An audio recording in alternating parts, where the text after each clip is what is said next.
Hey guys, want to welcome you to another edition of Halftime Chat. I'm excited to welcome Timmy Gatling back onto the show. It's been a while, so can't wait to introduce him here. And yeah, just go side by side. Okay. It took a minute. Yeah, no, appreciate it. How you doing? I'm tired, but I'm fine.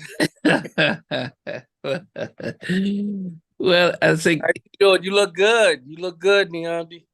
yeah, no, yeah, but yeah, well, yeah. I've got over here. Easter's a big. We get Friday off and we get Monday off, and most places, Wow. yeah, are shut down for like 2 weeks. So I'm off work for 2 weeks. The kids are off school, so it's like a big holiday for us out here before summer. Oh, praise God. I know you have. Yeah, yes, yeah.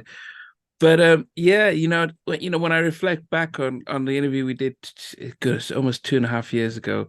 I didn't Yeah. expect the how it would just transform not just my channel because people were like, wow, you actually got to speak with Timmy, but it also shed a lot of light about yourself that most people just thought, wow, we never knew. And I'm not sure what your reaction has been since your the interview.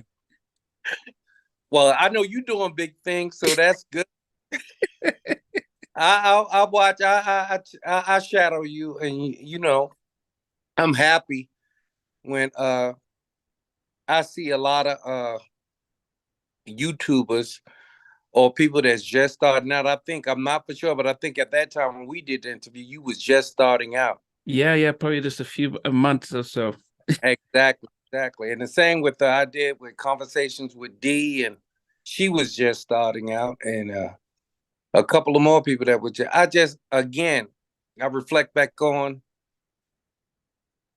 that time. It wasn't too long ago, but I always loved people who was starting out, and I, for whatever reason, I deem them as the underdogs because y'all don't have that big support immediately. And I love working with people like that because I think that I think I was like that, and God was like that. We didn't have starting out. We didn't have that big support until we kept grinding, and later on it came. Yeah. So I love supporting, you and others. Yo, yeah, no problem. But you're doing big things now, and I'm proud of you, man. Proud of you. I see you up there with Damion. I see you up there with L. I see you up there with I saw you with Kyle West. I see different people that I'm like, that's what's up. Yeah. Well, even Yeah, Albie Shaw dropped in from his mom's hospital bed. He yeah, that was beautiful. That was beautiful. I miss Al. I'm so happy. I was praying for that man. Mm. Think I was related to him the way I was praying for him. Yeah. Yeah. Yeah, No, I man. applaud him because I know everybody was coming at him and trying to get in touch, and Mm. that was easy for me to do because we know some of the same people behind the scenes. But I figured he really need. I'm glad to see him back. I figured he really needed his time to gather himself together and spiritually get himself back. And the same with Chris. Yes, yeah, because you also did work with him and on his first Yeah, album. yeah. I'm surprised that Khaled mentioned my name. I'm like, Yeah.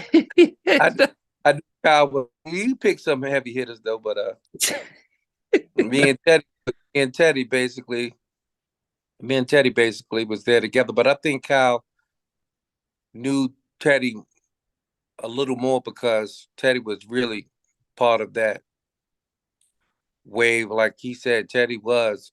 I don't call nobody a genius, but Teddy was a young protege that was in there, and he knew all the latest. He was into all the latest more so then I think than now. He was Mm. all to the latest equipment, and he knew the latest keyboards, everything that came out. the functions that went with it. I was about writing in, even though I knew how to work the board, but I was about writing in the bass. Yeah, I mean, and I think that's probably, for most people not realizing how much you contributed on the debut album, because as you see it, if you buy the album now, I don't know if it's changed now, but when I bought it, it just says written and produced by Guy and executive produced by Guy and Gene Griffin, and but it doesn't Oh, tell us who wrote anything, and so you know, I didn't realize he actually put the Griffin image of that Griffin on the Guy stuff. but the Griffith, and that's something that I was willing to live with at first. Neondy, I'll be honest with you. I know it was Jesus Christ because I was being so young. I just, and I know God opened up my eyes, but being so young, I used to catch every little thing. I think I was so protective over the name and over who we were. I took it upon myself like that's my job. If I don't do it, who's gonna do it? Ain't nobody doing nothing slick. Mm-hmm. But being that I put Gene back down, when I saw that the first time we saw the Griffith was on when we was putting together, when we did the photo shoot and we was putting together all the little things. And initially he wanted to put that Griffith in the middle of us. Like, oh hell no. Oh hell no. And I think I made the distinction. I was like, well, listen, my man, because I never feared Gene like that. Wow. I don't know why. Because of my family, whatever. I told you this before, but I never.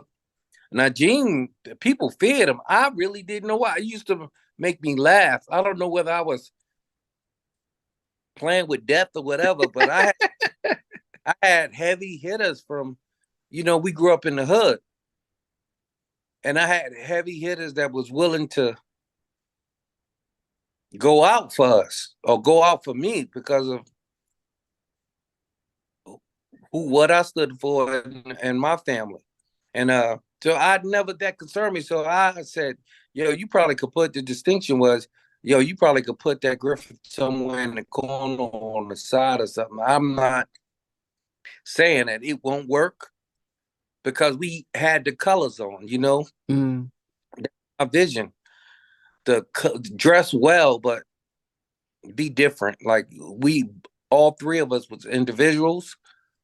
So we picked out our favorite colors. Everything we wore back then was made. And we didn't want to be like the average. I did. My vision was, I didn't want us to be like no young guys and stuff. I was getting ready to curse. Young guys and stuff on the corner or you could see in a club on a weekend. I wanted to be something different. I wanted to elevate. I wanted to elevate our image, our style. I want us to put us right in with the big, how can I put it? Where we could dress up, you didn't know whether or not we were gangsters, or you didn't know whether or not we were businessmen. We could be formal, we could wear a brooch, we can wear leather, we could wear silk. And I felt like that we could cover all of the bases.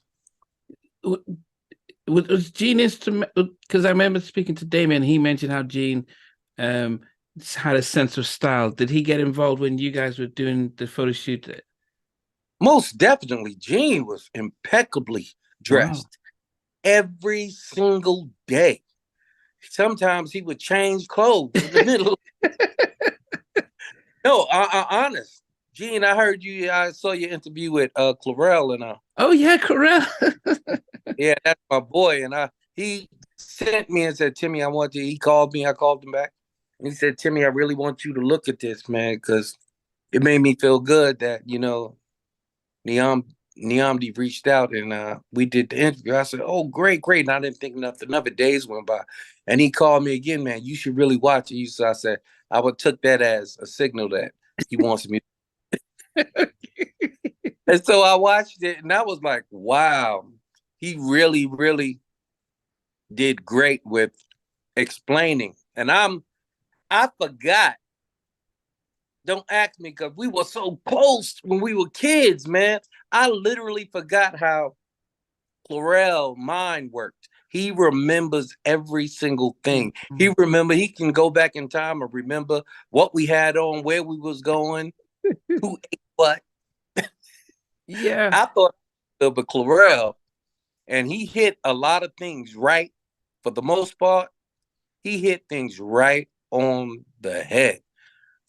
But I was Right. surprised how honest he was about, when he sort of when he sort of left, and he didn't. I thought, well, was Aaron supposed to replace him, and didn't you try and get yourself back in? But he just seemed like, yeah, that's how life is. Mistakes happen. And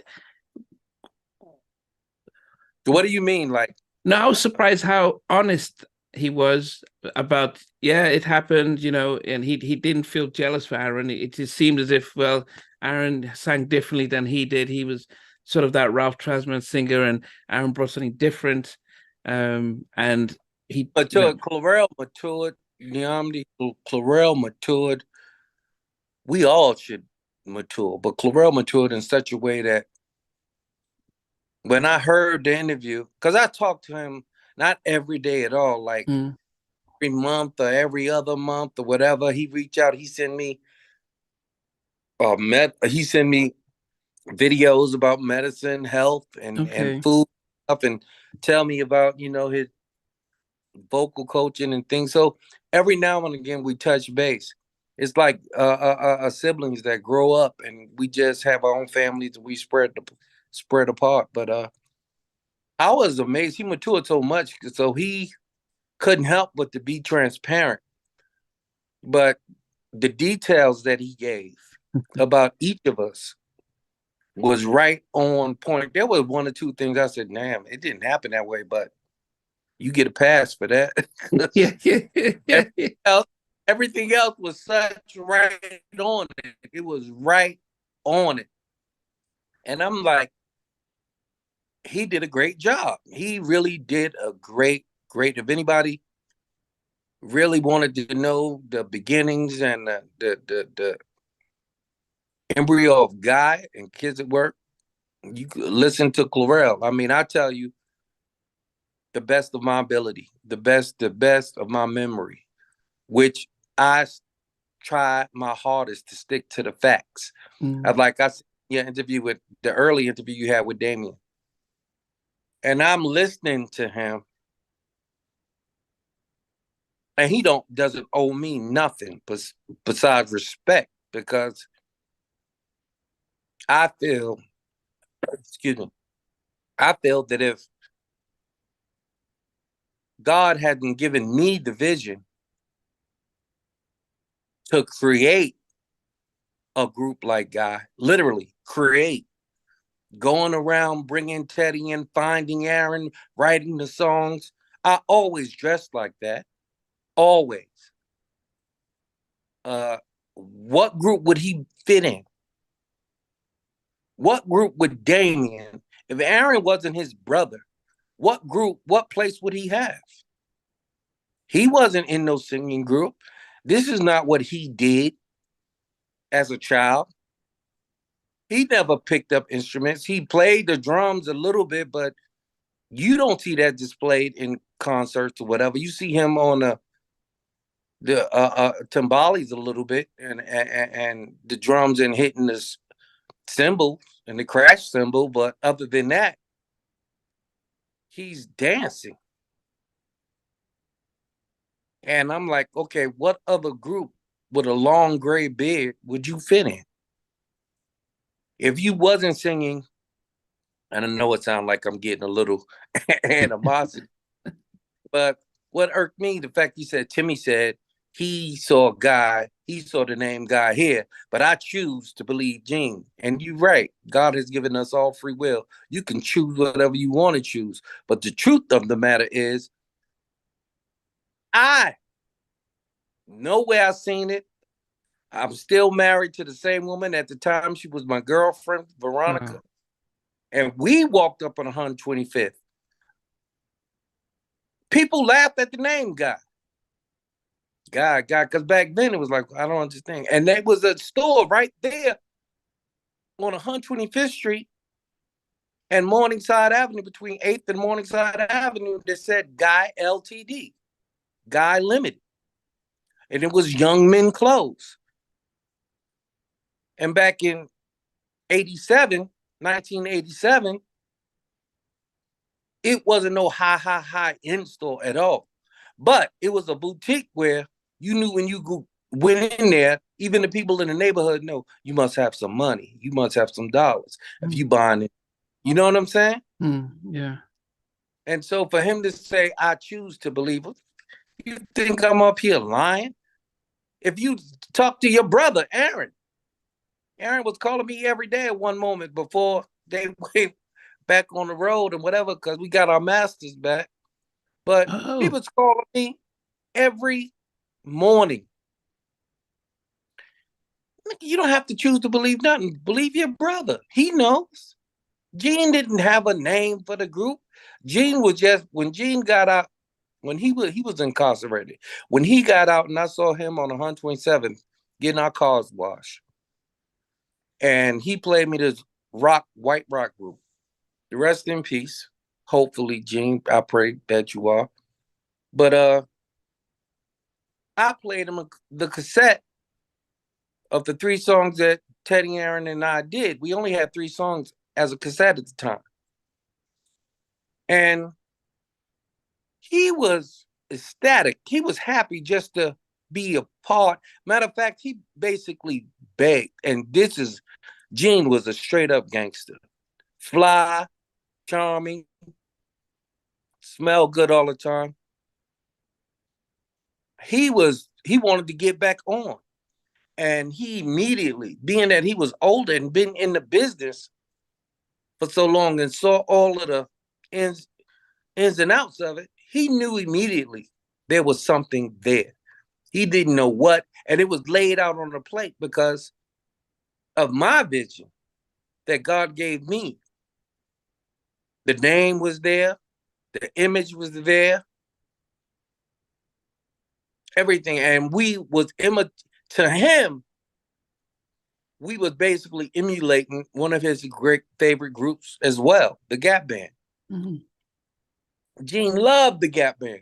So now that we're older, and not only at that time did we sound similar, we had that sound in a headlock, in a chokehold. We was that. We were far enough removed where people didn't really remember the Gap Band besides 1 or 2 songs to young kids. And we was close enough to people in their 30s and 40s at the time to go, damn, the Gap Band got out a new record? So captured all of that, you know? So for Damion to say, oh, I choose to believe, okay. But he did he did said that in Jacked. Did you reach out to him to do the interview and Teddy on for Jacked? I reached out to Teddy. I reached out to Johnny. I didn't reach out to Damion at all. I reached out to Aaron, but even when we was getting our masters back, it took them damn near a month or 2 to find Aaron. It took for Universal. Wow. For the lawyers, my lawyer, everybody lawyers. I think Teddy got on Damion because at the time Damion was living in Vegas near Teddy. And Damion went on a hunt. And a girl, I believe, a girl that Damion knew, one of Aaron's ex-managers or whatever, reached out to Aaron. But it was hard to get in touch with him. But no, I didn't reach out to Damion. Oh, I didn't reach out. It's like they talking first the interview that Wondery did for Jack. It took like 2 months.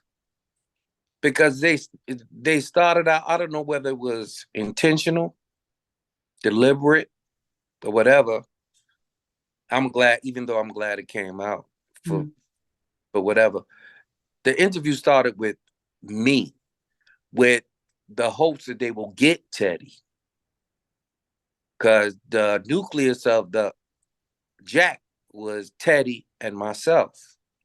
Okay. And so once I said, no, it has to be bigger than that. It wasn't just guys who was part of that New Jack Swing era. And I said, even though we was connected like tentacles, we had tentacles on the groups and the artists that was there. But it wasn't just God. And that's when they started to reach out or whatever. So no, I talked to Teddy and got him, involved in whatever. That's why I became a consultant producer on it, because I was like, I'm not doing this for free. Now, this y'all gig.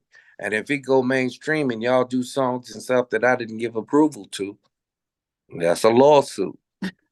So, and it's just, that's how business is done. I wasn't getting arrogant or nothing. It's like, I'm older now. We are older. It's about business. You ain't going to use our story to gain thousands and hundreds of thousands, and we don't know here. We just happy to see our documentary on hell. It was probably, it is the best anything on the history of New Jack that I'd listened to, because it was over 6 episodes, but it was heartbreaking to listen to. Yes. Not only just your story about you guys are heading out and Gene's putting out a contract and to sign, and everyone's rushing to sign, and how they were trying to bully you to sign. It wasn't no bully. It wasn't no bully. Real quick, I'm sorry to cut you off. No, go ahead. It's like, listen, in Jesus Christ's name, the only one I fear is my Lord and Savior God, Jesus Christ. Even then, because that's how I was raised. I was like, so Aaron and Teddy, even though I love them like brothers, they became once I'm put in a situation and I feel like you trying to bum rush me into doing something, to me, Teddy and Aaron became a non-factor. Because I knew immediately like what Gene was trying to pull. I knew without a shadow of a doubt he was trying to bogart the group. Because we finally had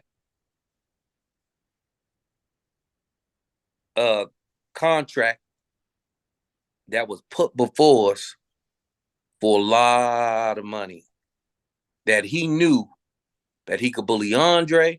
He could do, which I really don't believe he bullied Andre at all.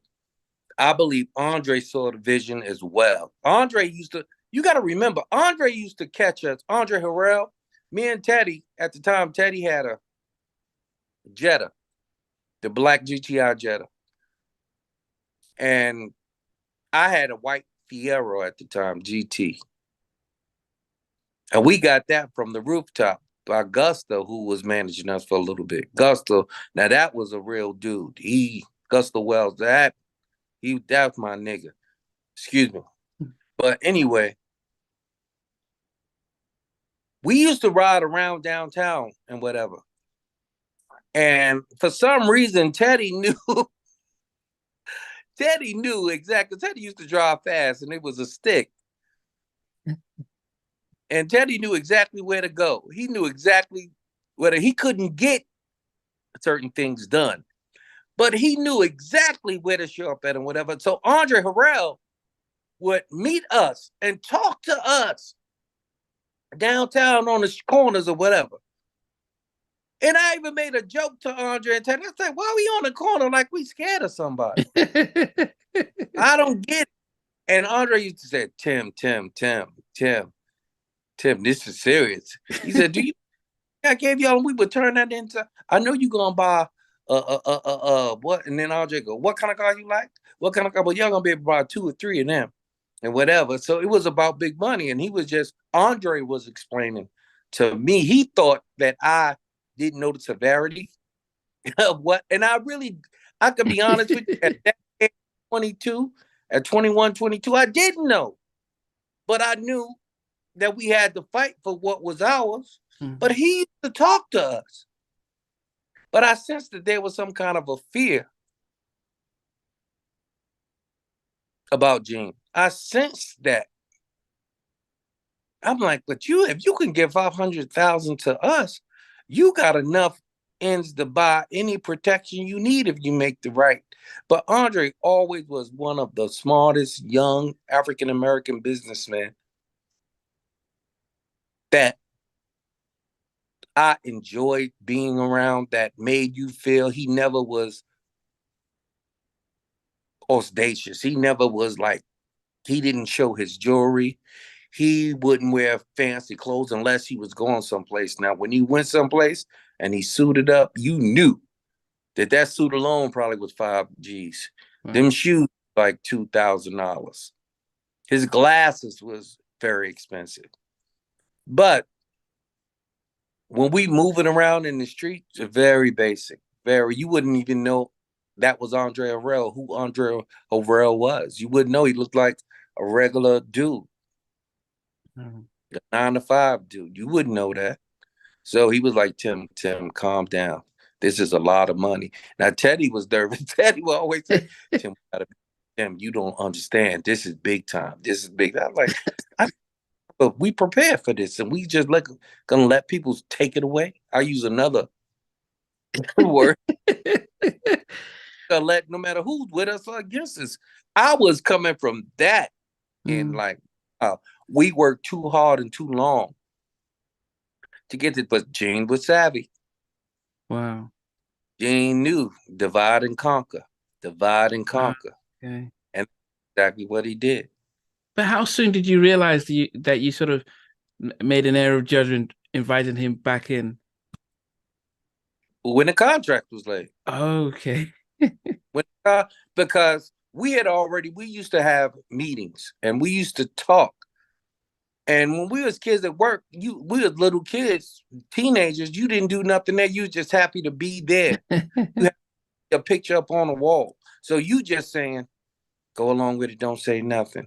And I always was outspoken and felt the way. Always. But I also was a little reserved because this is a man. When we met Gene, he was driving a convertible Porsche, red Porsche, Cayenne. He had diamonds. Wow. That intimidate any young person. Mm-hmm. It's just that where we grew up at, the drug dealers and stuff, we seen it all the time. Okay. For the people that was of that status, you couldn't get around the big main men, but you saw them from a distance. You saw the underlings that was like had jewelry and whatever. And Gene was 2 and 3 steps above that. Wow. His jewelry, his diamonds used to look like glass. I mean, literally. I was amazed. You knew that man spent some money. He would not just have a chain. He would have the Porsche chain on, emblem with diamonds in it and around it, and the same rubies and black diamonds as the symbol of the Porsche. Wow. He always went a step above, but I didn't care about that. It's like back then it was like I respected him, but it was like, listen, you bleed like I bleed. You can get it just like I can get it. Yeah, I mean, but you saw the potential that he could take you guys to another level with his vision. If he had stayed on point and not tried to swindle everything, he could have been the visionary alongside the vision that you already had.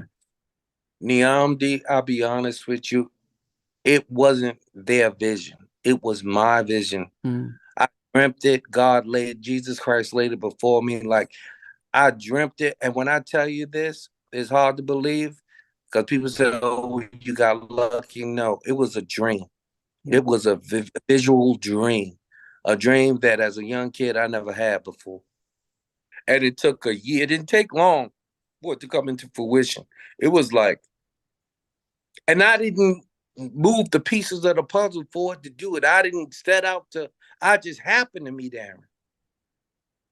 Working at Abraham and Strauss, I just happened to meet him. Teddy was already doing things. So Teddy and I had basically not spoke for a month or two. Teddy was already doing Heavy D, Keith Sweat first album, and all of that, and Dougie Fresh. And so I was happy for Teddy, but I was like, damn. But I didn't look at Gene. It was when I put Gene back down and I knew it was a mistake, God gave me a choice. When Gene hugged me, when we was at the car watching What You Been Doing, Man, and all that, and whatever, he said, hey, I want you to hear something, Timmy. I want you to hear something. And we sat in his car. It just got washed. And he played me this white rock group. Hold on a minute. Yeah, hold on just 1 second. It's fine. I'm sorry, that was my wife. That's fine. Yeah, but when we where was I at again? So you were in the car and he was playing the rock group and you had the choice? Right. I had a choice then. I felt it in my spirit. Should I share what we're doing too? And I don't know whether it was because of my happiness or me just being proud or arrogant, but I said, he think that's dope. Let me show him what dope is. Cause I went from always respected Gene, but looking up to him as this person who could put us on, because kids at work, even though we didn't hit, for any young kid to be signed to Sony Records, and when I mean I can only imagine the money and advances Gene got for that group, because T.C. Tompkins was his link. T.C. Tompkins worked up at Sony. Mm-hmm. And T.C. Tompkins was giving Gene them checks for us. So I don't know what was going on, but I know Gene received a lot of ends because they treated us like we was the second coming as far as we was concerned. We went to the Victory tour. We sat in the skybox with Jesse Jackson and Joe Jackson. Wow. Went on a tour, the Jack the Rapper thing, everybody, first class, everything. Airplanes, everything. The restaurants we ate at, the clothes we wore. So that was that respect. But once Gene was in that car, it was almost like, because you did that for us, I'm going to put you on to this. Not necessarily what God wanted at all. So I played, and when I played the first track, you could see I never saw Gene because he was always a cool, calm, collective person. But his face looked like he hit the jackpot. His face alone from a demo tape looked like he hit the jackpot. I didn't hear no more about that white rock group. I'd never heard from that point till all these years later. He never talked about it. So I knew then that, should I play this?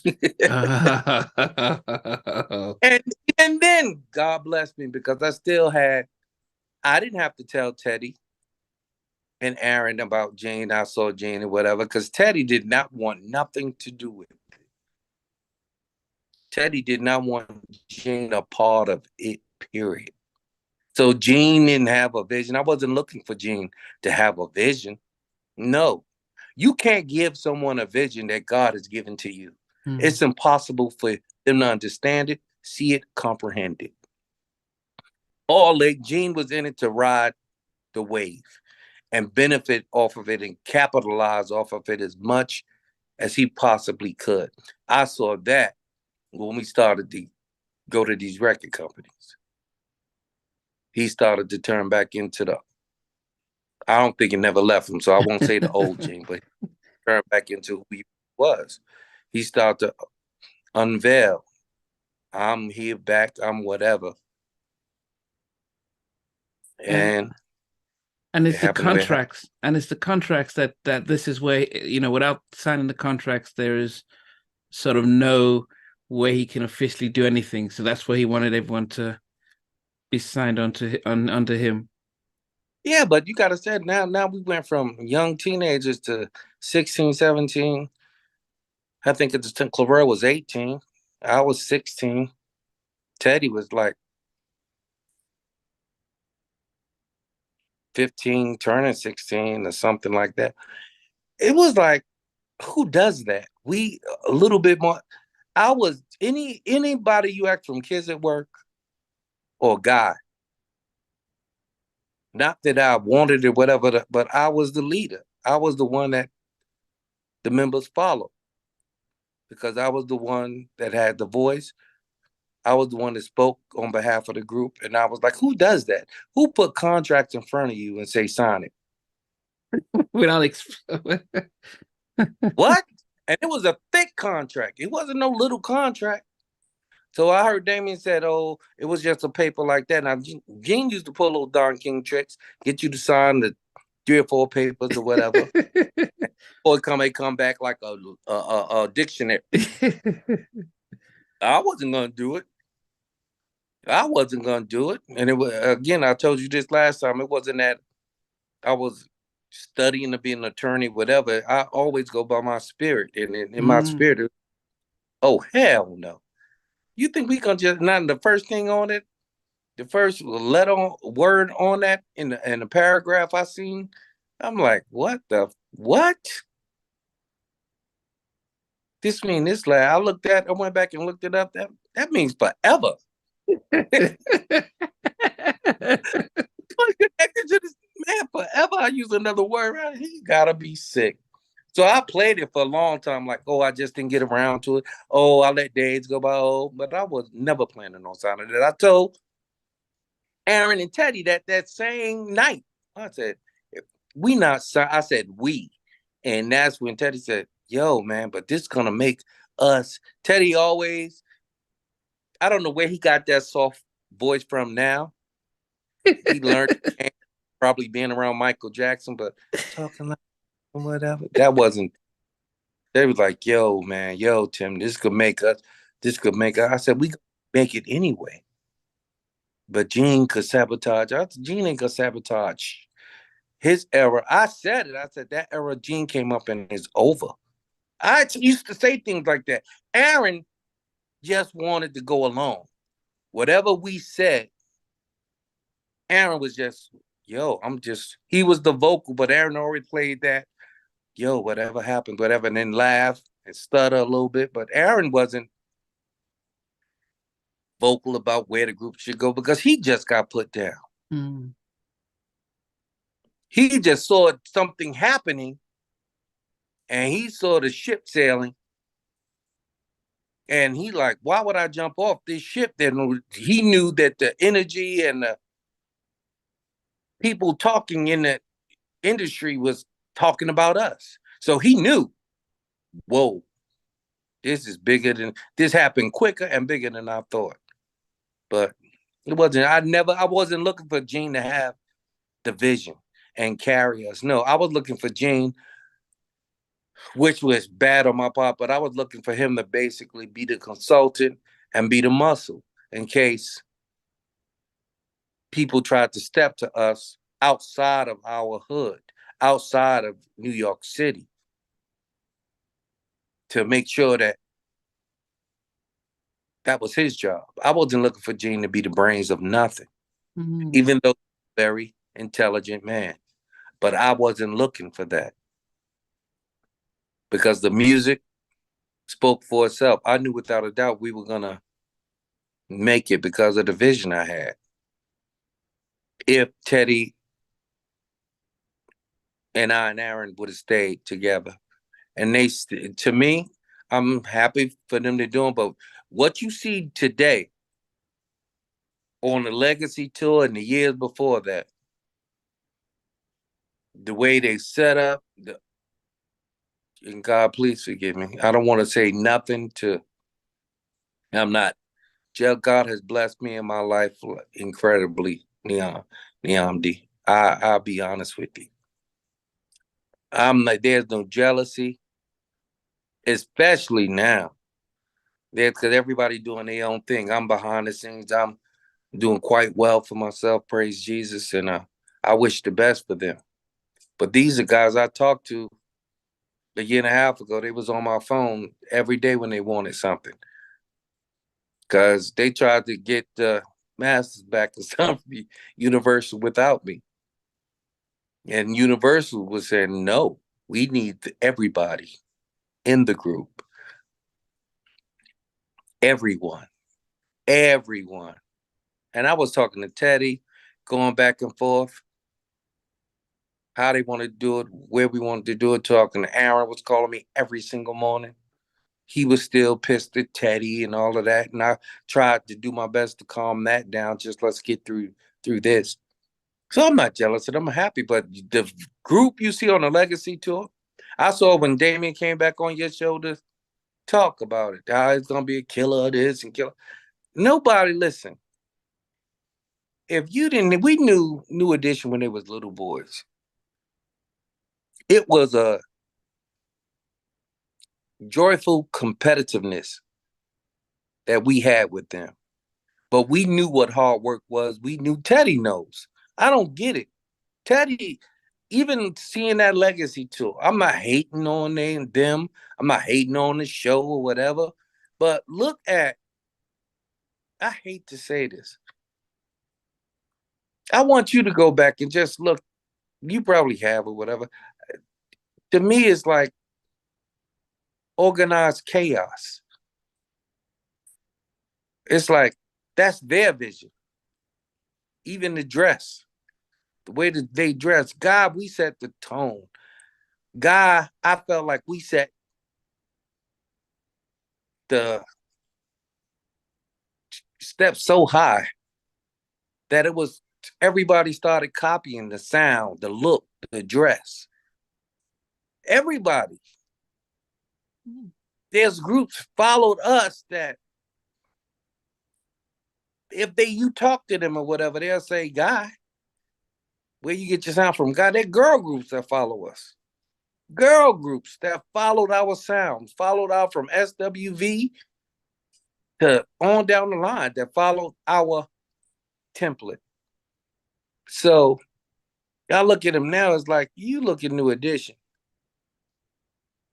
Everything is so refined. Everything is so rehearsed. Everything is from the clothes to the steps to the interviews. One don't move with the other.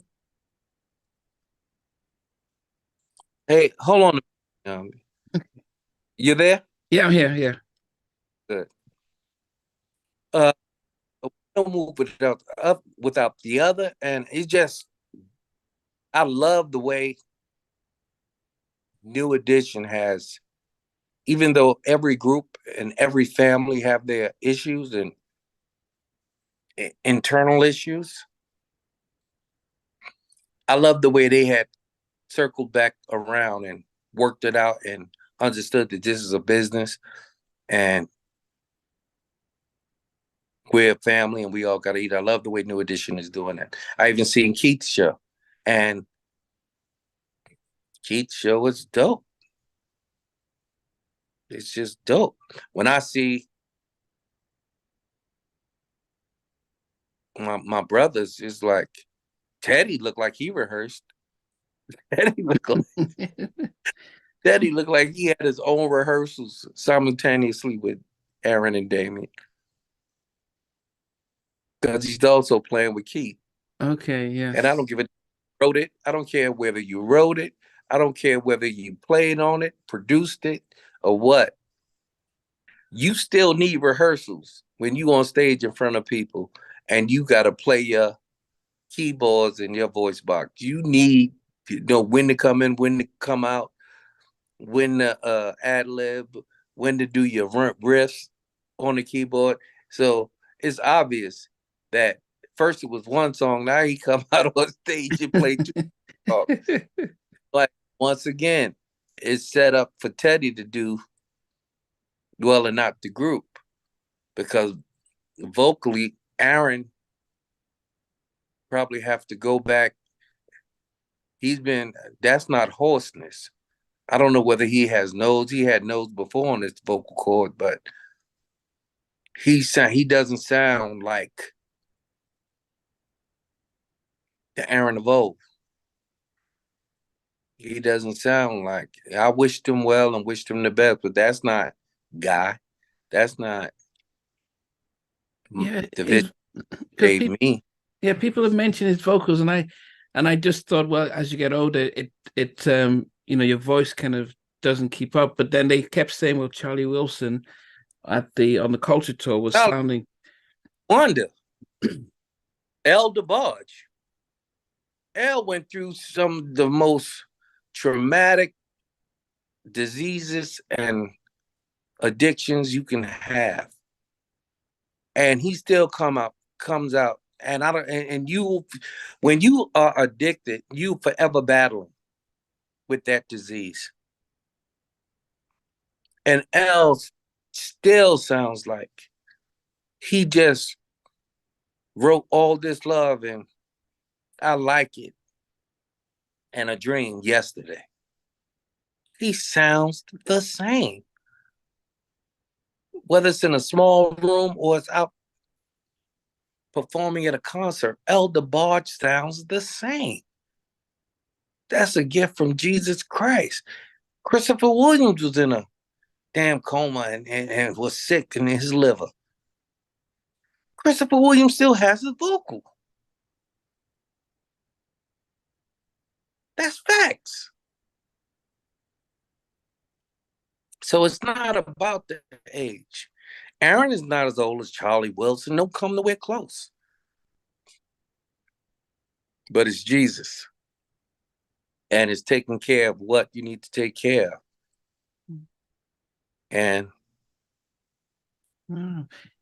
I wish that I pray for them and wish them the best, but I'm not focusing on that no more. It's the on me, it's sad that I didn't receive a call from them. Oh. I didn't receive a call from Teddy. I didn't receive a call from Aaron, but you can call me when we was getting back our masters. You can call me for Thanksgiving. I still got Teddy. I still got Teddy whole emblem thing. Oh, telling Thanksgiving to Ronnie and my family, my kids, and when we all was here for Thanksgiving, he would call me. I was speaking to Teddy 2 and 3 times. I was speaking to Aaron every morning. But that's how they started to operate. And I never spoke to, excuse me, Teddy about, what it would be if we got back. We touched on it, but when Teddy's in front of you, he's so soft spoken. And I tell Teddy, then Teddy, cut that soft spoken. He said, "What do you mean, man? Well, come on, Teddy." And then, man, you funny, you funny. And then he come back to himself. But we touched on it, but we never got in depth. But they didn't call me. They didn't even say, "Hey, we would like for you to just guess appeal on this and whatever." I heard some people on IG try to reach out to me and say, "Damn, what would it have been like if you were there? They would have blew the house up." Or how? What did you do I did nothing to them besides try to save them. It's like not save them as in, I mean, they saved you, but as an older brother and as someone who, even though I'm 2 and 3 years younger than Aaron, but as someone who was just savvy and felt like this is not cool, I try to say, yo, they're going to take everything if you sign this contract, period. Mm-hmm. Gene has power of attorney. Even in the contract, look at the second page of the contract. Look at the appendix. Look at the amendment. Wow. Everything got to go through Gene. You think I'm gonna sign that? Wow. I would Yeah. be. You mentioned that you got your masters, because I think everyone hears about masters. I mean, is there a time frame that after that you get the recordings back, or Yes, what? yes. After 30 years, Oh, 28 to 30 years, that everything reverts back to the artist, the composer, the producer. so is that why Universal re-released the albums last year? That's like the Guy album, so that like, well, just before we kind of back in, we're just going to try and make as much from it, or was that? Yeah, everything is a business, exactly. And they will anything in their power, they release more. They just got to pay us like we the ownership. They So have now, to notify us and they have to pay us.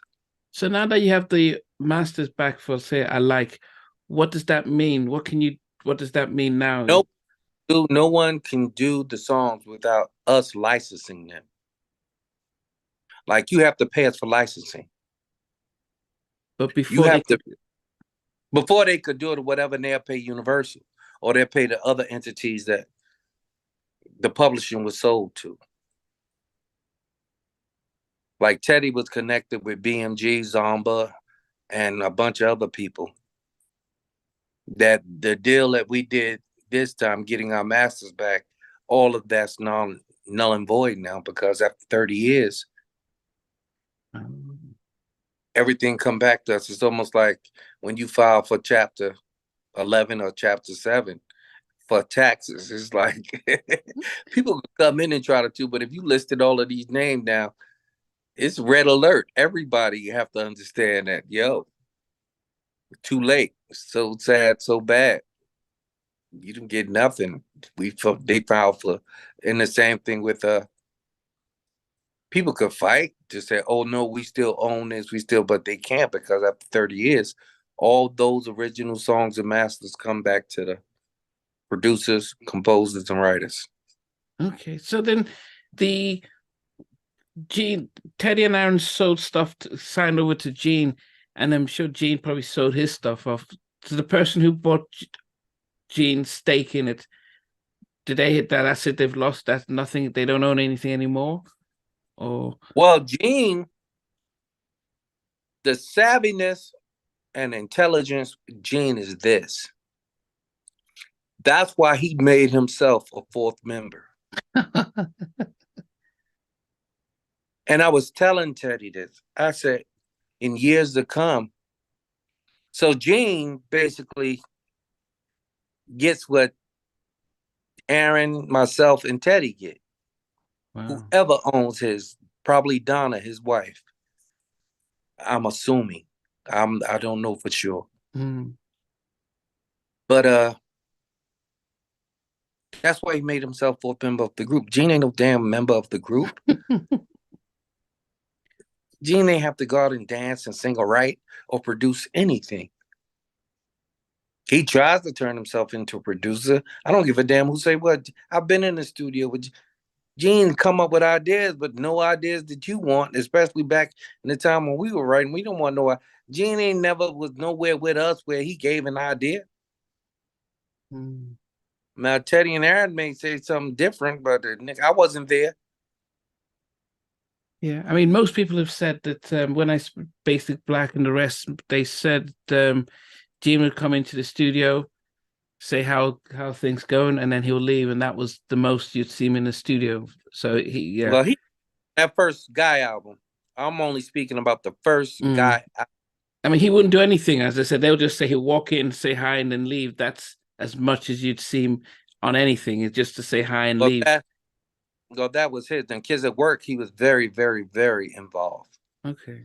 Very. He would say, "I want this title of the song. I want y'all to do this song. Timmy, I need you to write." I was right. Like even then, my job was to write and play bass and sing on little parts, because Clurel was the lead singer, and Teddy was the keyboardist, and we wanted to produce. But they had a guy by the name of Orville Gilchrist did the first Kids at Work record. Yeah, cool. And me and Teddy was so pissed because we wrote, I wrote everything. If you ask Clurel will tell you that. Yeah, what he did say was that he could see that they knew you could sing, but they didn't want you to do anything, almost to frustrate you. Was that the case? Because he was like, "How come, Timmy doesn't sing?" And he was almost as if, "No, we just want it this way." Well, Clurel and I have been very close. Me and Teddy was very, very, very close. And Clurel never, if you was talented and Clurel witnessed it, Clurel would die on that hill. You can't tell Clurel nothing else besides, no, I seen it, I know, whatever. And Clurel and I was tied at the hip for such a long time. Because I would tell Clurel what to sing, how to sing it, how to breathe, and whatever. And Clurel became a master at it, as far as vocals and as far as phrasing and as far as before we finished before the ink dried on the paper, he knew how the song went. And that became a big thing. The only reason why Clurel left the group, because at that time we left that kiddie land into the adult park, and Clurel didn't want to cut his hair. He said it. Clurel didn't want to cut his hair. He had very good braided hair, and it was long. He had jerry curls, but it was still hanging down his back. And we're going to we leave in the early 80s now, the mid 80s, going into the late 80s, in 86 and 87. And me and Teddy was like, this ain't working. I'm out of date, and we only 18, 19. Oh, hell. No, I'm like Johnny Gill. So we're straight to the hood, and that's what we became. Not the hood, but so the whole style, the fade, the Gumby cuts, the everything. And the first time I remember, the first time we were seeing it, said, damn, y'all cut off all your hair. Like, yep. It's where we going, man. We changing it up. And Clurel was adamant about he wasn't going to do it. Wow. That's what. It wasn't because Clurel couldn't sing. It wasn't because Clurel didn't fit the image. We asked Clurel. We asked Clurel, yo, man, please, we going into this new image. We changing up the image, the style, them corny jackets, collegiate stuff, that's over with. We going into the new phase. And Clurel just didn't see it. And he, more likely, he didn't want to give up what he was known for. And we took time. Me and Clurel were friends first. We used to hang out clubbing every week. Clurel would come over to my house, eat my mom's cooking, just set up like my brother. And I used to tell Clurel, you got to cut that shit. You got to cut it, man. We going into the new. We not leaving it.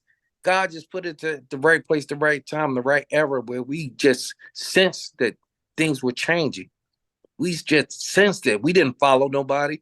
There was no groups out there that really at the time, at that particular time, did what we did. We just wanted to take that era of that street savvy with the haircut and the clothes and the style and put it in music and get that audience. Get that fly audience. Not that fanatic audience where just the little girls.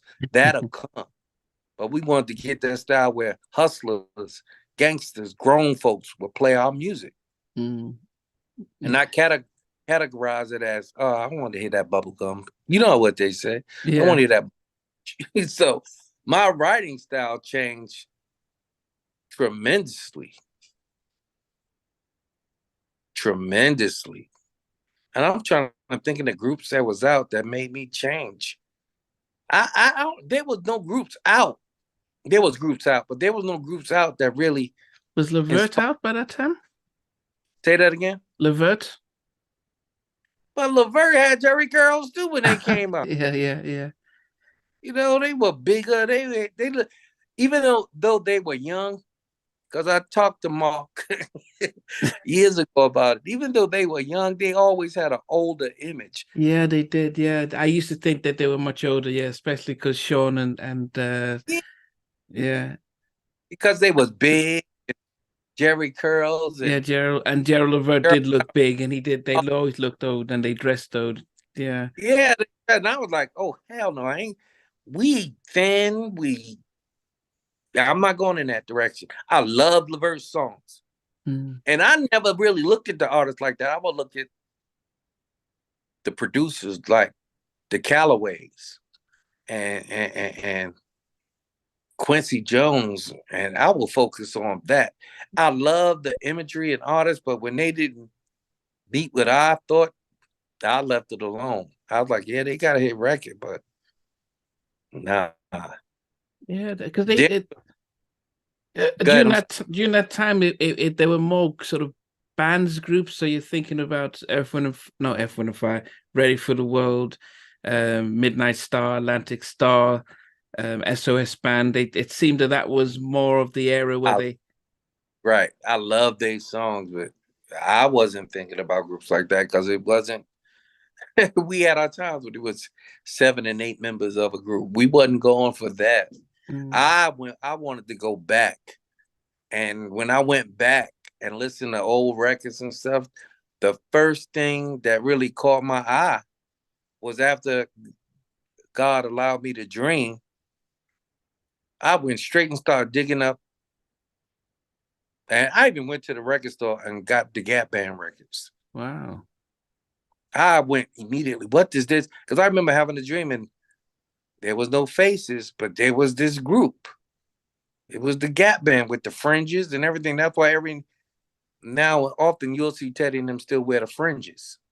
Well, that came from the Gap Band.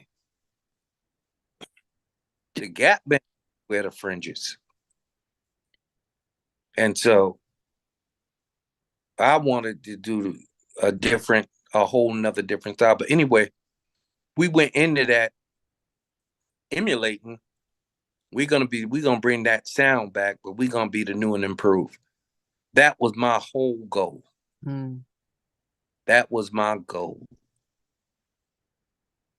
And I wanted to have the best show ever. And sadly enough, but it was God purpose too. I never really got rehearsals. We were killing it. Wow. But the audience and the fans never really got to see the real guy. They Yeah. never got to see what they really went in the stores to buy. I mean, yeah, because I think Clurel said you had the voice of Melvin Riley, but the swag of Bobby Brown. That you were singing Well, and dancing, and so. And I think when we saw you on the rock on Soul Train, I was like, wow, this scene that because seeing how you were just dancing and grooving. I guess there was a sense of wow, how the how it might have been with the three of you, you know, having that sort of energy and stuff. I guess we wouldn't have known what it would have been like. Did you do man, rehearsals?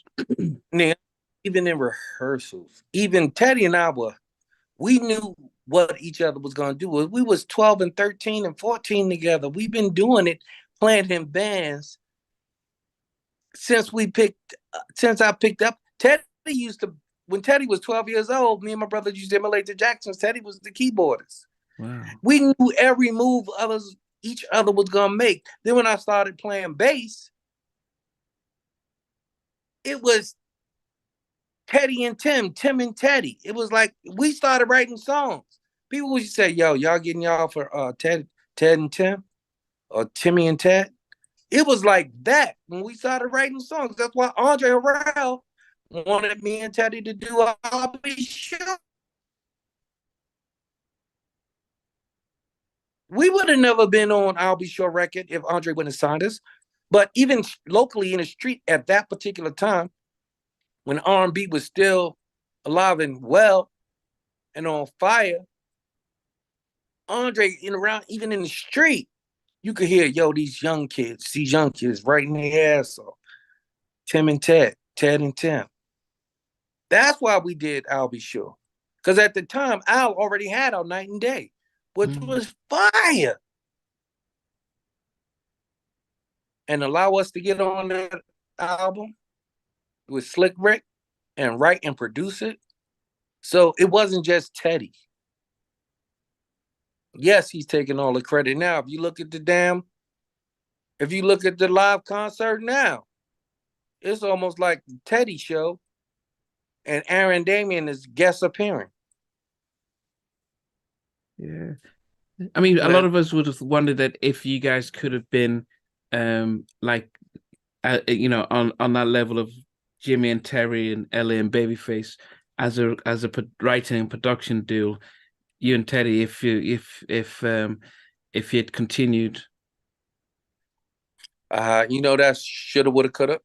I try not to live. And it's sad because I get like, I don't get emotional, but I get sad when think about Jesus, that we abused that time and that gift, and God gave it to us for our songs to still be around 34 years later and to still be as prominent and as strong as it was, where the fellas could go on the road and still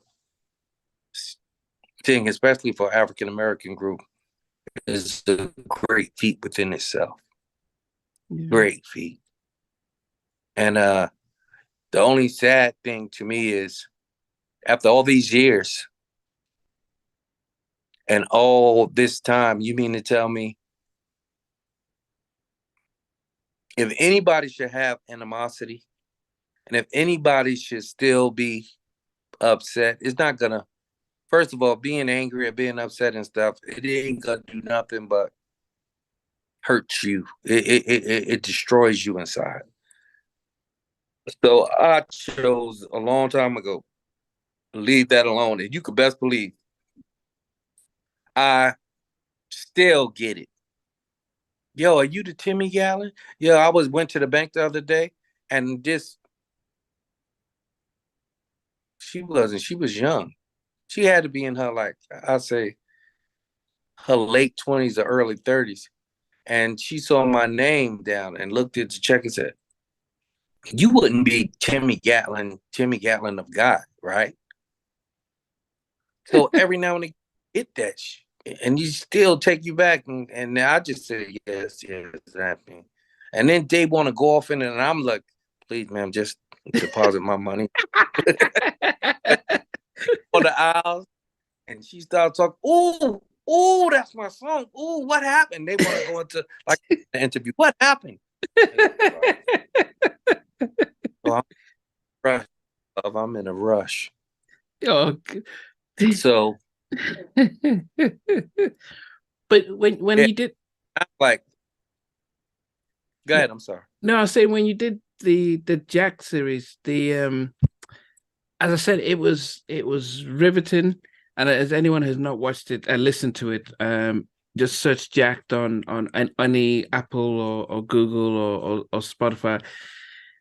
What was hard to hear? No, the two things that were really hard to hear. The first one was when you talked about seeing them in LA at the I think it was at the Coliseum. The Budweiser Superfest. Yeah. So when Taraji's talking, setting that stuff up, how you saw them in the golf cart and they pretend like they didn't see you, and kind of, so that was really hard to listen to, and like, wow. This could be when I say a movie Niamdi, I mean, it was surreal. I literally, because of Wokey and myself having major success as songwriter producers for other artists, I was so recognizable. At the time, it was Al Heyman Promotions, and he had certain, like, Suge was there, Big West. Niggas knew me, and so it was easy for me to get backstage, and they put a laminate on me and me, Wokey, and because we was with Christopher Williams and Robert Brookins at the time, and so it was outside, and I went even through the gate where I was right where all the me and Wokey stepped up, and we was right where the car, and the cars don't drive fast. The cars they bring the artists up in to walk on to the stage. We was literally like you driving in your car, and like being asked for change or money, whatever. When you at a red light or whatever, Yeah. that's how close we was. Wow. That's how close. Now they never looked my way, and they was right there. I'm pretty sure trying to see it from their point of view. What can you say? You focus on the show. I'm trying to give them the benefit of the doubt, but they didn't even look my way. And I didn't care that Teddy and Damion did. Teddy was sitting right there on my side in an open golf cart. Never said hello. Never said hey. And they was moving slow. Mm. And I guess they thought they saw ghosts. And so that part hurt. But it didn't. The only thing that really made it better is the fact that Wokey and myself had hits on the radio. Mm. Because at that time, we had Christopher Williams, who was all over the radio, would talk to myself and Promises, Promises. And we was working on Belle Biv DeVoe. We was working on Ralph Tresvant. So, and Keith Sweat had just came out, Make You Sweat. So that just eased the pain a little bit, but it hurt because that was our success. And for them to all of a sudden, and the same thing they doing now, ain't nobody doing nothing different again. No one called me. No one reached out to me. They found my number and reached out before. My number ain't changed in many, many years. And they was able to call me when they had to do with money. Or Universal told them, we ain't doing this without Timmy. So I suggest y'all find. Does that also cover the Future album, or is it just the Guy album? It had to do with Guy and the Future album. Oh, so you still have a share in that, even though because of Universal put it all together.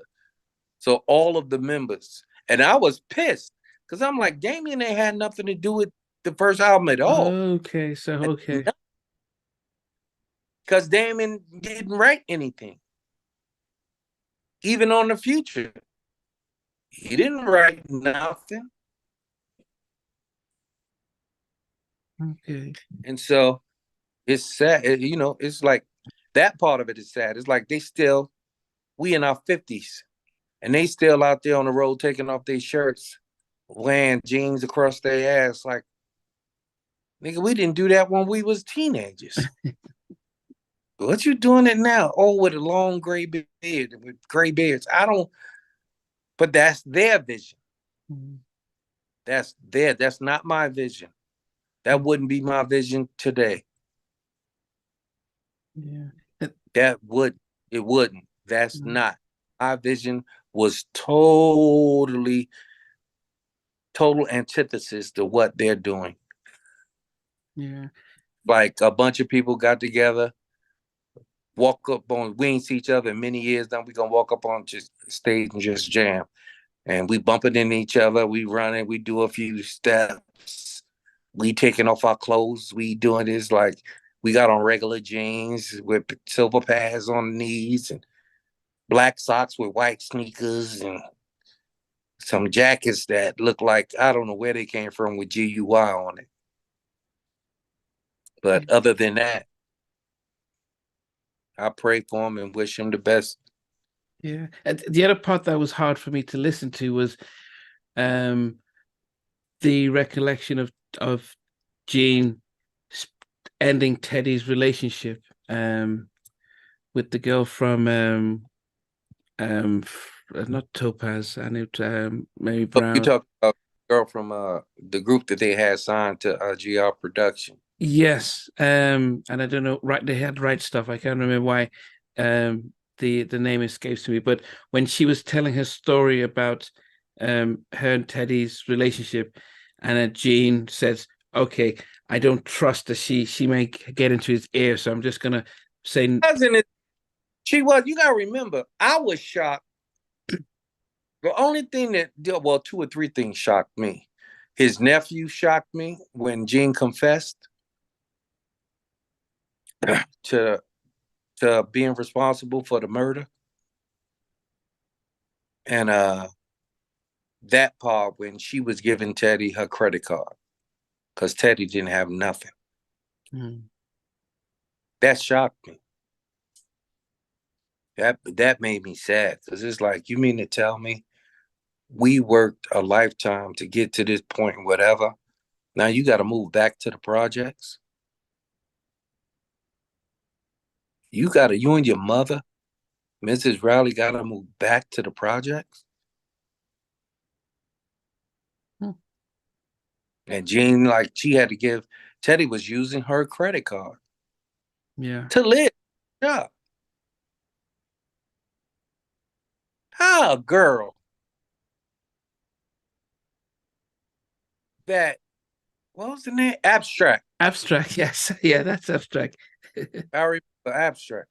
How a girl that they didn't hit, they was just trying to make it in the business. Y'all started to have date them or whatever. You done produced millions of records. Your group alone sold 2 million records. Your group. Everybody around you going platinum, double platinum, whatever. And you don't have enough money to live off of. Yeah. That in itself, that in itself told should tell you what I was trying to protect us from. And Yeah. when they all got homes, we talked about this before, so I don't want to regurgitate a lot of No, it. no, But you can go ahead. It's fine. I know, I No, know you you, were. I'm like, Gene Griffin. This was sad. Bought these guys homes in Atlanta. They was never bought. Nobody never. They have no deeds or nothing. Off of his what brother-in-law that used to show us had them living. I'm like, what the? That make people want to shoot themselves in the head. That lets me know that was the character of Gene Griffin. and That it's was the character of Gene Griffin. You got three young boys, three young men who you built your company. Even GR Production. The first time I seen GR Production, we was in the studio mixing the guy record, and a car fell out of Teddy's pocket. They said GR. I thought it was Gatling Riley. And when I picked up the card, I handled it. I saw GR Productions. These things, what? mm, So then I saw the breakup. yeah. I Then mean, yeah. I mean, it was Marcia McCulkin who yeah, that was Marsha. yeah. I mean, listening to that and the fact that they would have to sneak around and it that just shed the it. I won't say evil and wickedness, but it just felt like, and Evil and Wicked. he was pushing groupies to Teddy, like, yeah, just so almost like how that can have an effect on what relationships is if what you felt was a relationship has been taken away. And I'm like, wow, that's taking it too far. Where you it's not that you're not even allowing this man to, you've taken away his money, you've taken away his friend, and now you're saying you can't have any love interest because I don't trust that she won't tell you what's going on. That really, that was hard. It was prostitution at its worst. I'm gonna call it what it was. Mm. It was prostitution at its worst. I don't give a cool. Still love Gene. Still love the memories you have a right to. Gene is somebody, uncle, father, son. But the way he treated us, anybody that knows his backgrounds, know his history, will tell you that Gene. And the sad thing is, Teddy had his mother there. Mm. Teddy had his mother living with him in a home that he never owned, in a home that wasn't his. He tells the story. He tells it in Jack. He Mm. tells it. He had to go back. Him and his mother went to office and said no more. And Gene tried to buy, oh man, I give you this, I give you that. How you gonna give me something of mine? Mm. That lets me know that you've been stealing from me the entire time. And it happens. It happens. I mean, they generated over $20 million. That's what the executive, the guy from and said in Jack that yeah that they generated at least 20 million and Teddy had nothing. It's Probably more than that. Even for back then, probably more than that. Just remember, in Jesus Christ's name, I don't want to throw it out there. God, please bless me. I was a millionaire. I didn't have no 20 and 30 million, but I became a millionaire just by collecting and receiving my royalties, my payouts, and new stuff. I was a millionaire. And while you can go back and look at it, while I was driving around in $40,000 and $50,000 cars in that era in 88 and 89 and 90, 91, and owning homes with swimming pool and stuff, the shocker was the whole time I was thinking, the whole entire time, Niamdi, I'm thinking, these niggas Teddy them living probably in mansions and stuff. The whole time I thought that. Ain't no possible way. Rex in Effect, all these songs, because me and Alton Wilkie Stewart money was new money. If we didn't hit, we made a lot of money too. But if we didn't hit, Lul and Gerald Bugsby told us it was a do or die situation. wow. Because they was taking a chance on us. They were, especially me, because I'm coming from Guy is doing very well. They couldn't release the album without paying me. And now we're going to take you back on and want you to produce some of our top acts. If you don't get no hits, that's on you. So we thank Jesus Christ he worked it out, but we had to go deep and grind. And I had to write some of the even songs that I really wanted to go on my album, I gave away. Songs I thought or I knew was hits. I was like, oh, hell no. Like Promises, Promises. Like I Do Need You. Like When Will I See You Smile Again? I was like, we need a hit. Wow. That's talk to myself.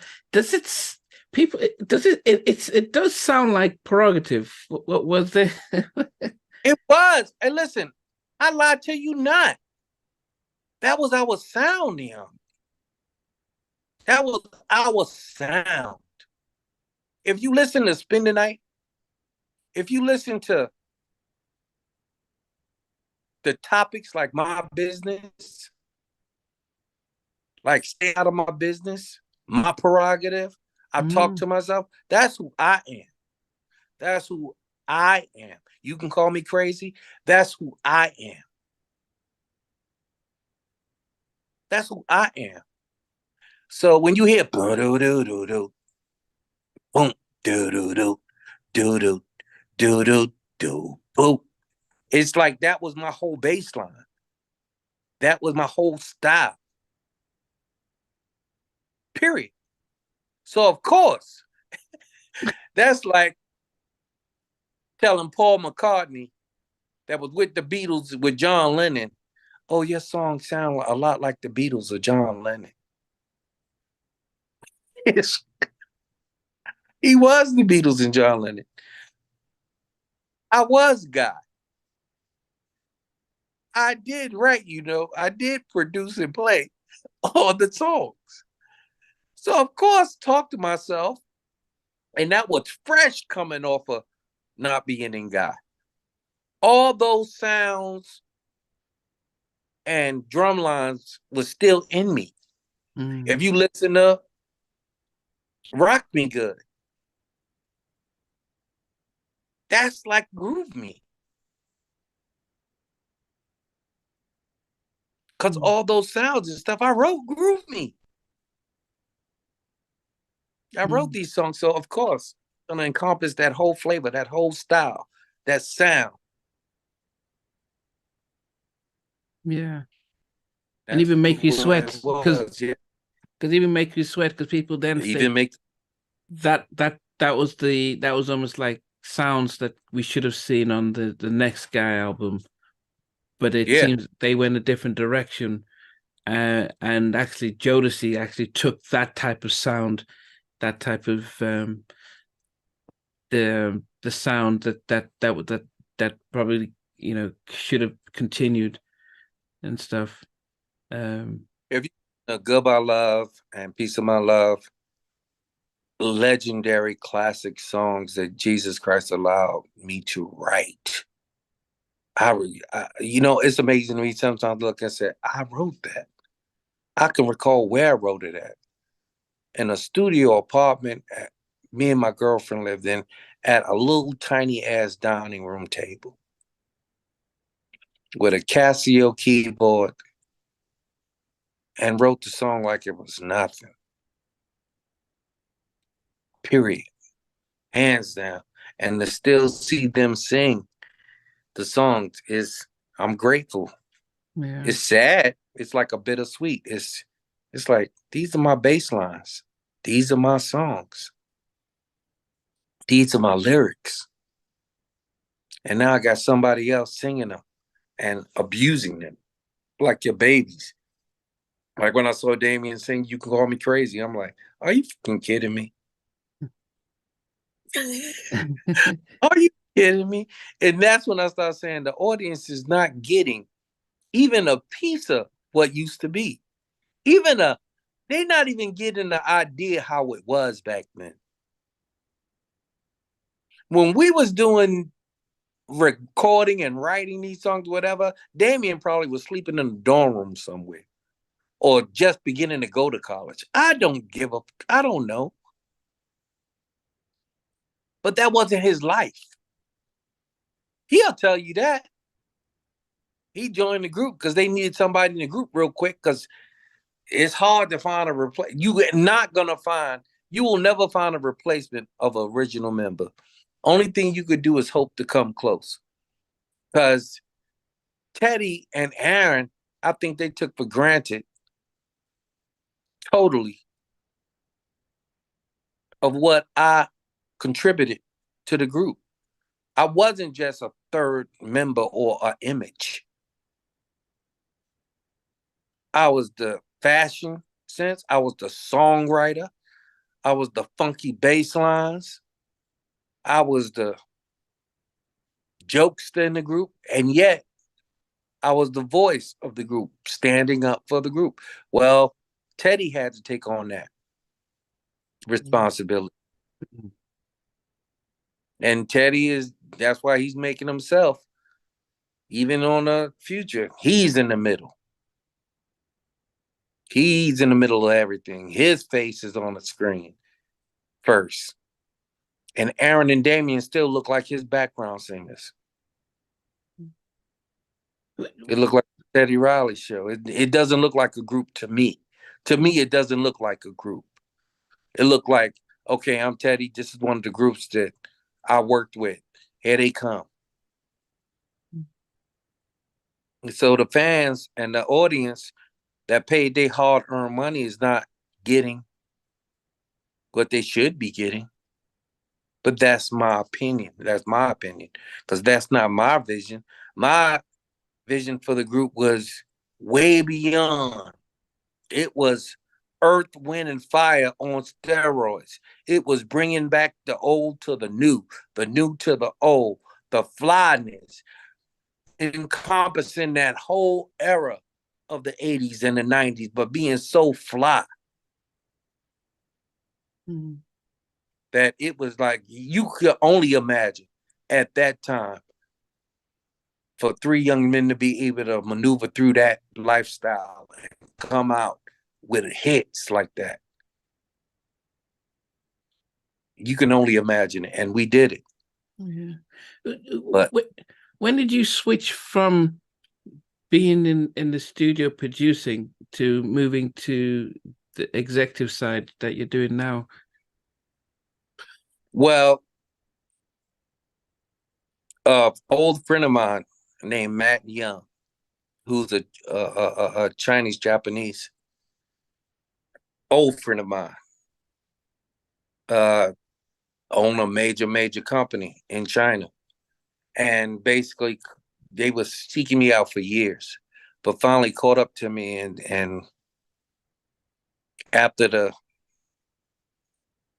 love and man, we miss you, man. We need you. We need you. I was like, what are you talking about? You need me. And man, immediately they said, we need you to be here. We need you to basically be with the recording department, to run it, to work with the artists, and then be executive. And I was like, what? And I wouldn't go. I was like, for a minute, I was like, I don't know. But I loved Matt. And when Matt said, this is what we'll pay you, this is what we will get. It's like, no brainer. I took a shower. When do I leave? When do I get the hell out? But I was always, even with the group, I was always the one that I wasn't. I'll tell anyone, get an attorney, get a savvy attorney, make sure it's your attorney, that they don't have no alliances to the record company, the managers, the group, and whatever. Because most labels, even independent labels, don't want you to do that, because now they killing. If they want your publishing, whatever, you wind up dead.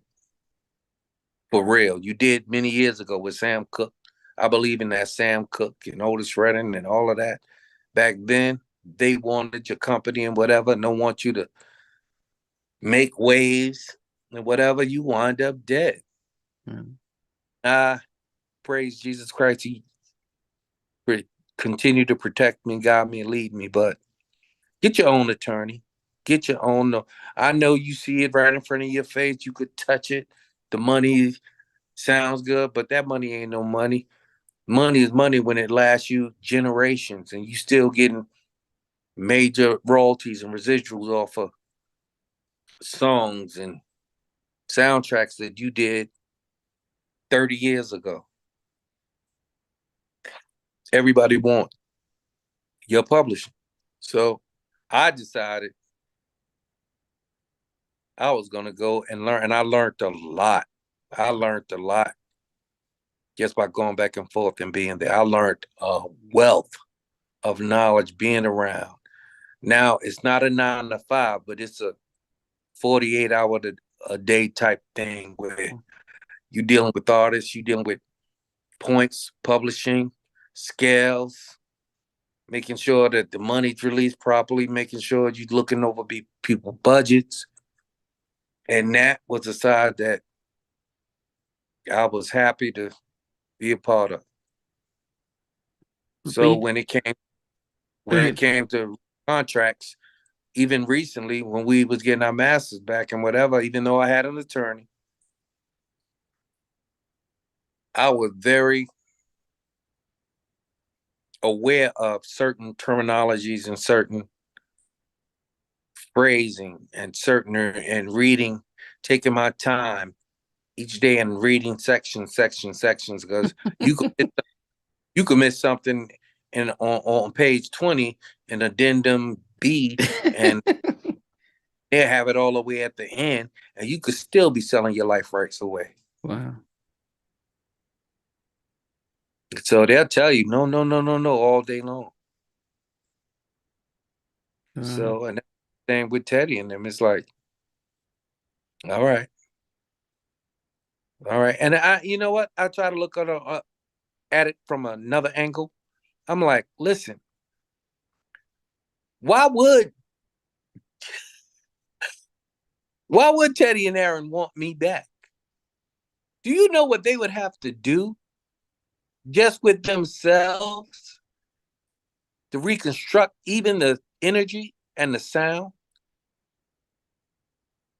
and what they would have to implement in a show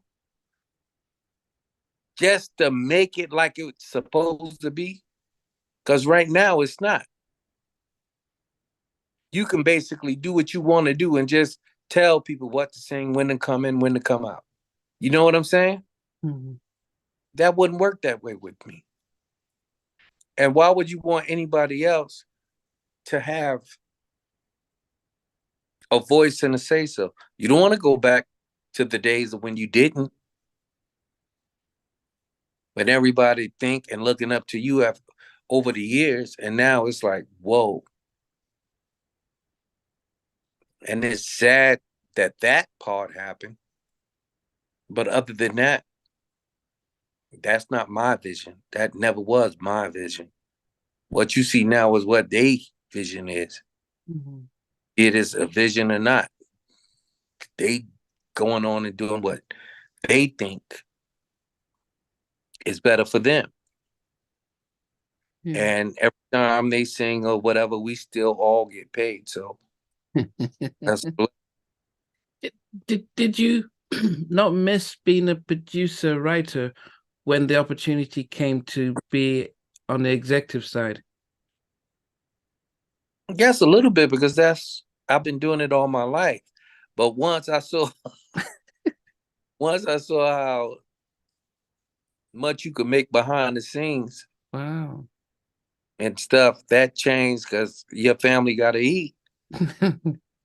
Your family got to eat. And if it was a toss up between, the only reason I would get back on stage and get back in that headspace and that energy and in shape like that is because I would do it to really leave a legacy, Mm. to really leave for my grandchildren and my children, to be able to say, wow.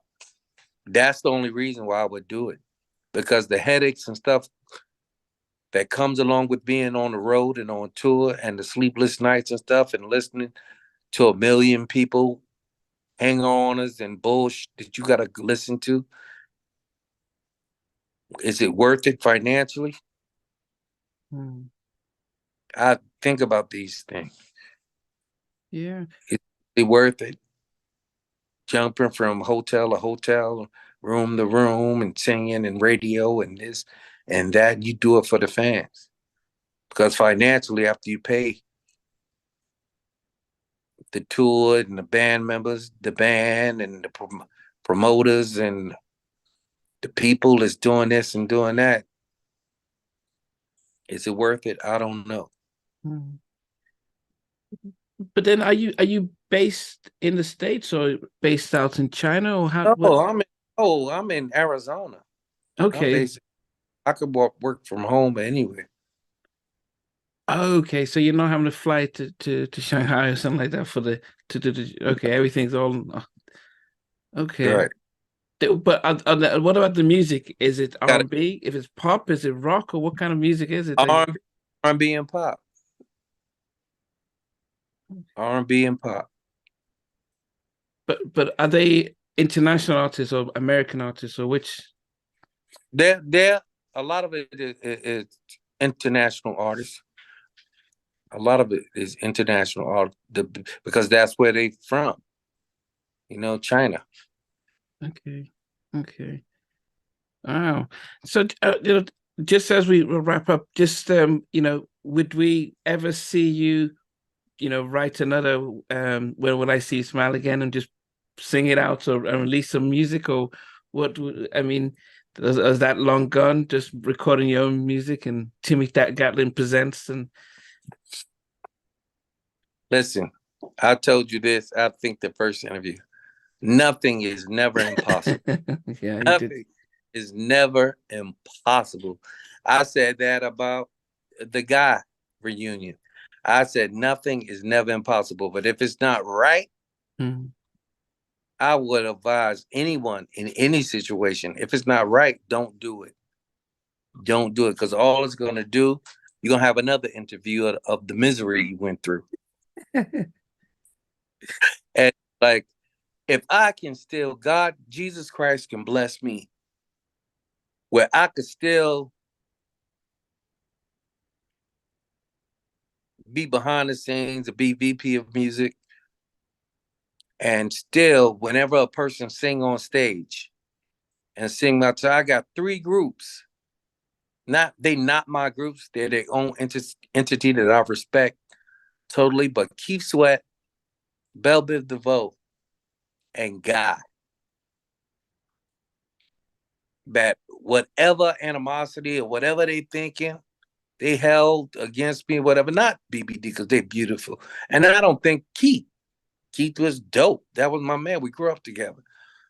But whatever Teddy or Damion is foolish because to me, you want to give the best show you can give because no one knows when everyone's going to be able to come together again. No one knows when you're going to have the opportunity to give one of the best performances of your life and give the fans back what they've been missing for 34 years.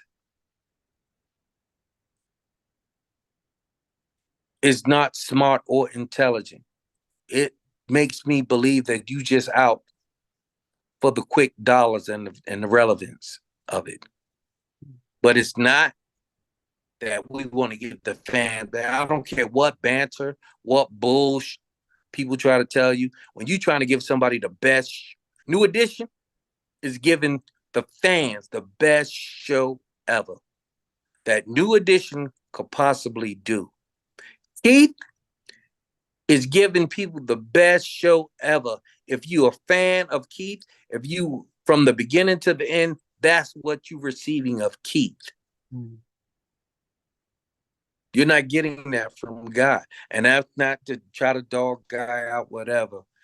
Teddy is a very one of the gonna go down in history. It's one of the best, youngest producers, African American keyboardists out.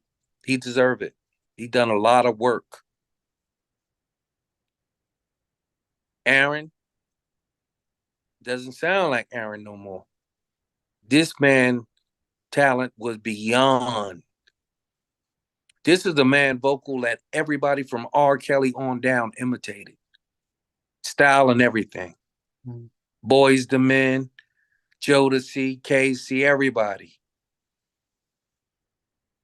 We were the first ones on Uptown. We was the first group to change the whole status of the R&B sector, period. I don't know what Damion did. I don't know. I never knew Damion as a singer. I never knew Damion as they used to call him Crazy Legs. I guess he was trying to play off of you call me crazy. But he doesn't even dance with the background dancers. I don't know what the fuck he's doing besides stripping. So I don't know. But that being said, I wish them the best. I wish them the best. But that vision is their vision. That has nothing to do with my vision for the group that God gave to me. Period. Period. And I just said the fans and the people deserve more. Way more. Because after it's said and done, I believe if the credits hasn't already came out, they're gonna be coming out in boatloads. Yeah. And they would you see them if they came to Arizona, Phoenix? No, come on. I'm not going. Not going. I would not want no one in the world to see me, point me out, and I become a distraction or just a feeling of my own.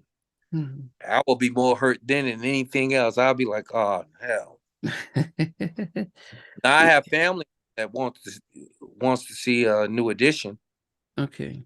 But I couldn't even see myself sitting there.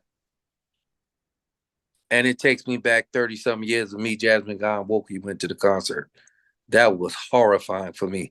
Not because I was embarrassed, not because I was scared, but because when you driving up to there, you know they got your t-shirts, they got your posters.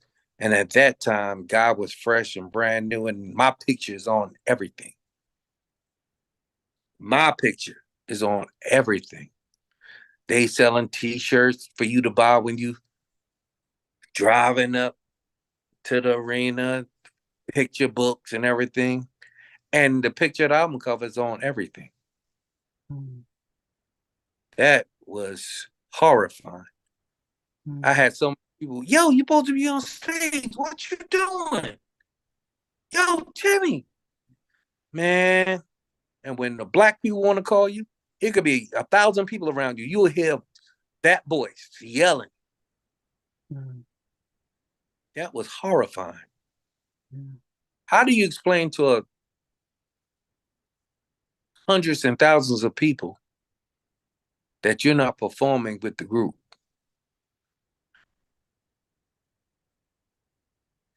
That's horrifying. Yeah, I mean, I recently got invited to a concert in London, and a group of people from Donnell Jones to Cut Close to Next, and a number of people, and I got there, but the promoter was having issues with me. I don't know for what reason, but I was in there, watching the shows, and came out, and the promoter just saw me and says, "I don't know how you got in," and and they had them had them escort me out of the place.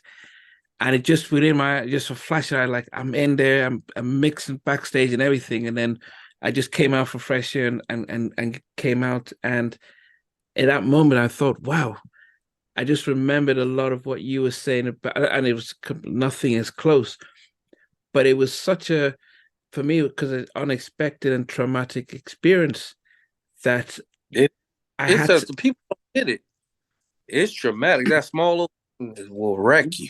Well, I had to call because I had to call my brother and go through everything just so it doesn't eat at me because I'm replaying the thing. I'm thinking, should I have done this? Should I have done that? So I had to speak to three different people so I could get it out so that it didn't eat on me. Own psyche, but your Yeah, own psyche.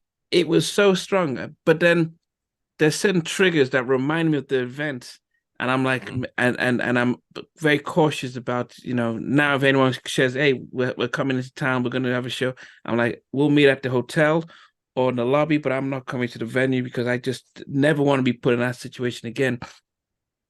And I do wonder for yourself, because this was just for me, it was just a small part, but I did have a flashback to think, what would it have been like for yourself with them being on the Apollo, the biggest sound on the street, your song, your face is everywhere, and you're not in there. Are there, even 30 years later, are there any triggers that remind you of that, or is it completely sort of out the system now and you can It has faded away somewhat, but of course, there's still triggers. I could leave my office and just go through my phone and go on IG just to see what's the latest of who doing what or what's up or whatever, and then see the Guy concert, Guy in Minneapolis, and so I play it a little bit and I cut it off because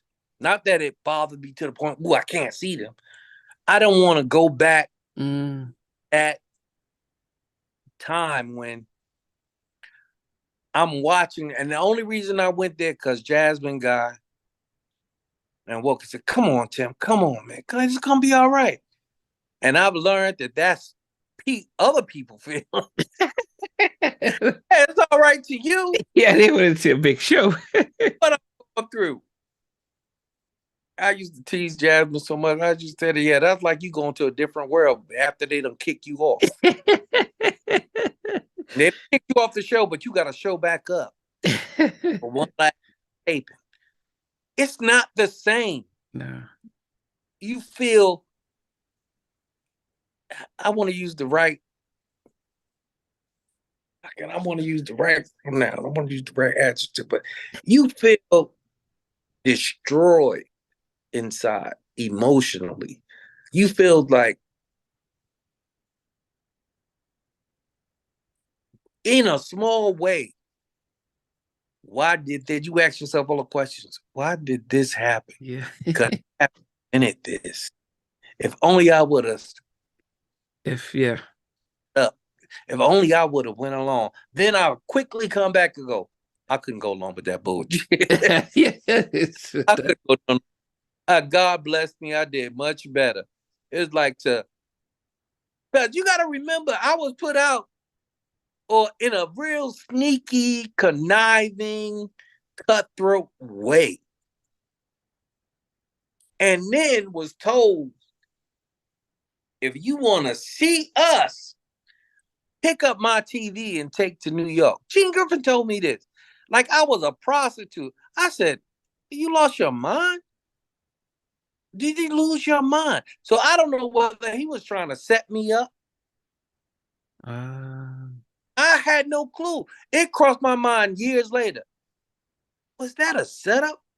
Suppose I would have been that gullible or that miserable where I would have thought for a second, well, let me just go and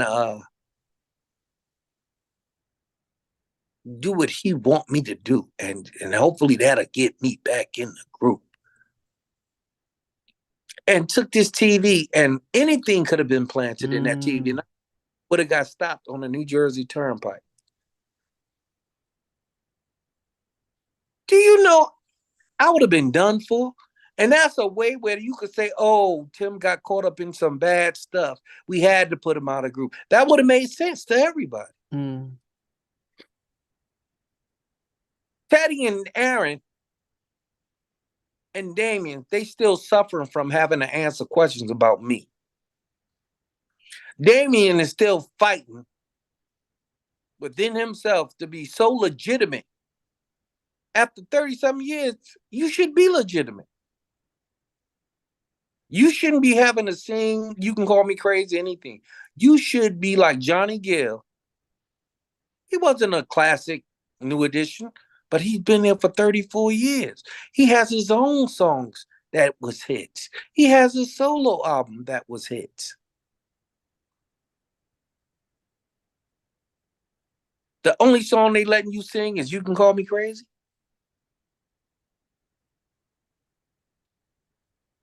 Which was my song.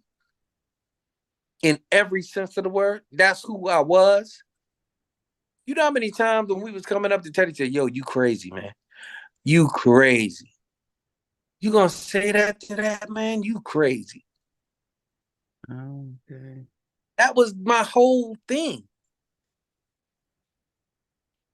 So you mean 34 years, and I know you in a position I don't want. I'm sorry for even putting you in a position because you don't want to make nobody angry, because I'm damn sure not angry in the name of Jesus at all. But I get frustrated with hearing people do interviews and acting like they was even there was even a purpose for you. I have no personal animosity or no anger toward Damion, Teddy, or Aaron at all. Never did. I learned more as years went on. I just learned more 2 years ago after this Wondery Jack thing that they went through hell. I didn't know it. Okay. But my thing is to speak and talk. I would appreciate if someone like Damion, when you took I look at the old groups like the Temptations or the old groups, like, who can I say that was replaced? Can't think of. Well, I could think of the Jacksons. They were brothers, biological brothers, mom and dad. And when Jermaine left and Randy stepped in, now they went through their own personal thing. That's personal behind the scenes. But there's no possible way Randy could take the place of Jermaine. That classic five, that classic five of the brother people will remember forever. The Jackson Five. Respect that.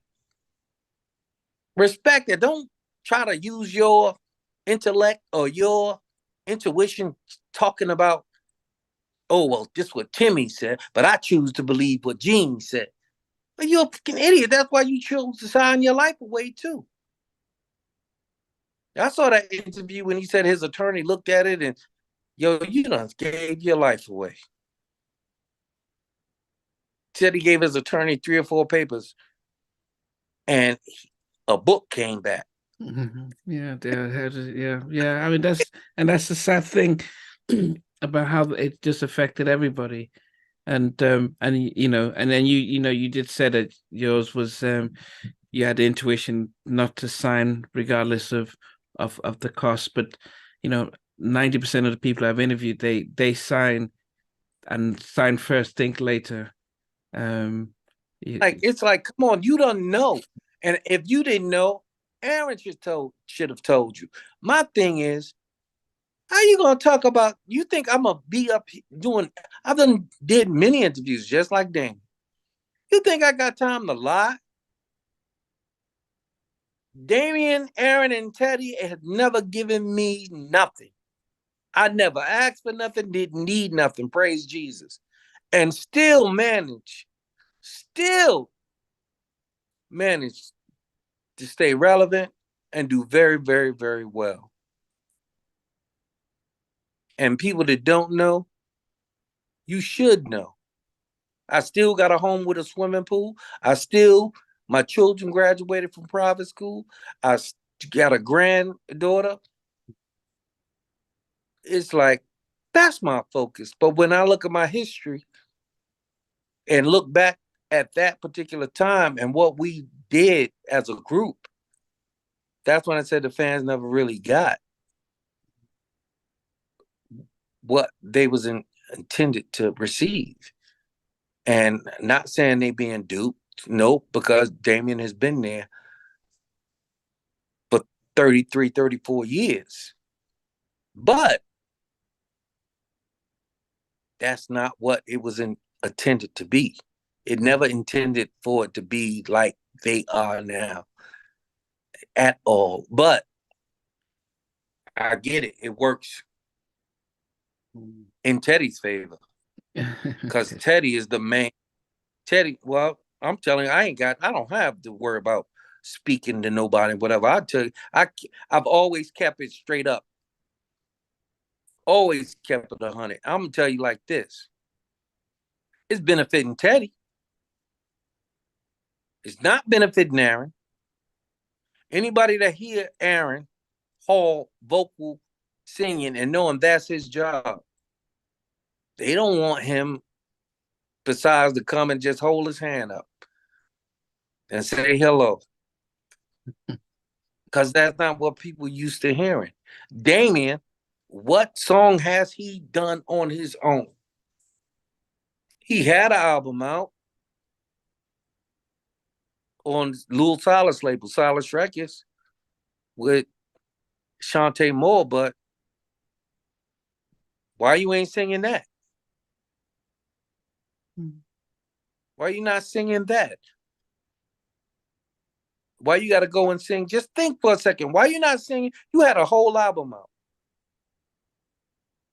Why you not singing your first and second single off of that album?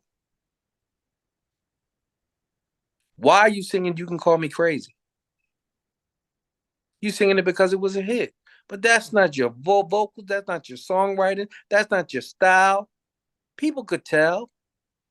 People will scream because they're familiar with the song. But after they scream, after they get out all of their cheers and love for what they used to hear, or what they used to know, or what they grew up on, or what their aunts and uncles or mom and them used to listen to, these kids gonna look back and say, wait a minute, that wasn't you. Yeah, as I said, it was unfortunate that, the yeah, at the time we didn't know who was who. We couldn't tell. Gene did a slick job in hiding the writers' performers and stuff. So we saw what we see, Milli Vanilli kind of thing. But Jimmy Jam and Taylor's came out an album recently. They had all their artists from Mariah Carey, Boyz II Men, Usher, um, Uh, singing. So they presented their stuff. Quincy has done it many times. And it would be amazing if you are able to get BBD and Christopher Williams and even Jasmine Guy out of retirement and even Wookie back out there. You guys are able to do a Timmy Gatling presents kind of thing. Yeah, I know you're busy and everything, but I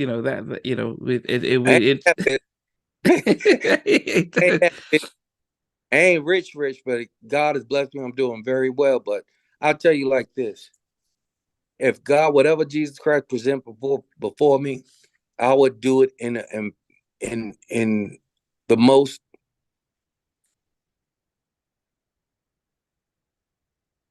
how can I put it? The most eclectic, enthusiastic way I possibly could for the fans, because we had hits early on, and then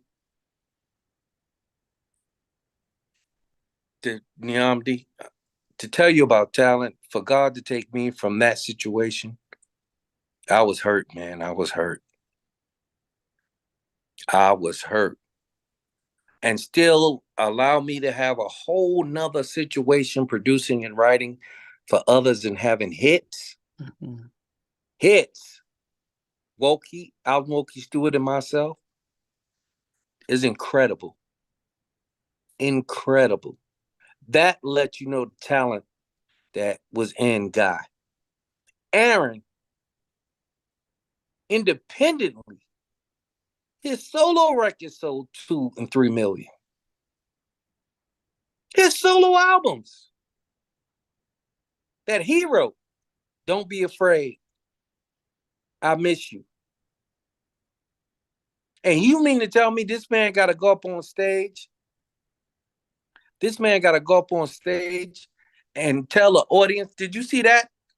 No. That show where he was up on stage, like when they was getting ready to end the show, and he said, thank you. I'll be glad when y'all have me back so you can hear Don't Be Afraid and I Miss You. And the crowd was screaming. Now, vocally, he can't do that. But just for him to have to say that, it's horrible. Because this man sold 2, 3 million. The talent that was in us three was amazing. Mm-hmm. It was amazing. Mm-hmm. For Aaron, from Teddy to myself, to have a second life and still do success that way, and still be able to leave a group and go off and have hits, that's something that don't happen all the time. Yeah. Wow. We did the thing New Edition did, to go off separately and have hits. Yeah, and they came back. And then come back to, that's the way it should have been. Damion didn't have no hits.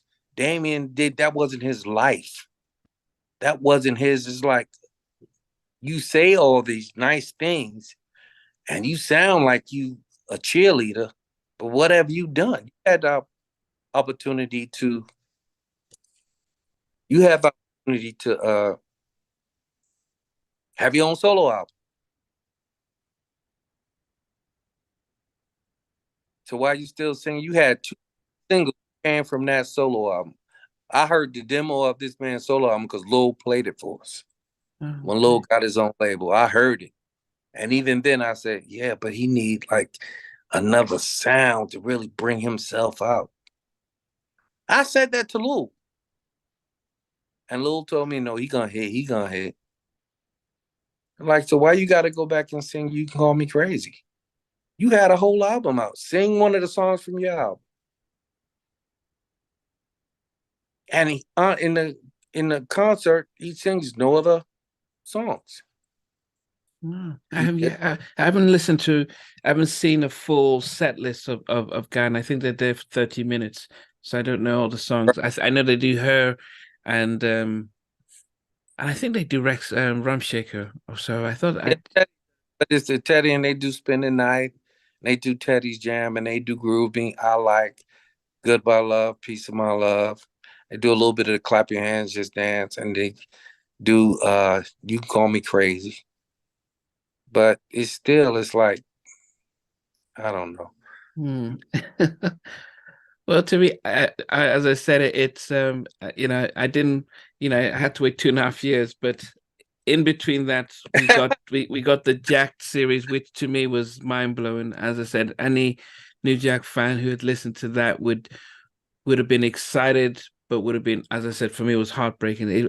It's almost like a Greek tragedy. It didn't, it just felt like black on black violence and crime. Is like, why would you just ruin everyone's life? And there was no happy ending. That's the sad thing Uh, about that. well, it was a happy ending for me. For It was yourself, yeah, because I know you're still with you're still with your girlfriend and how things no, turn my out. wife.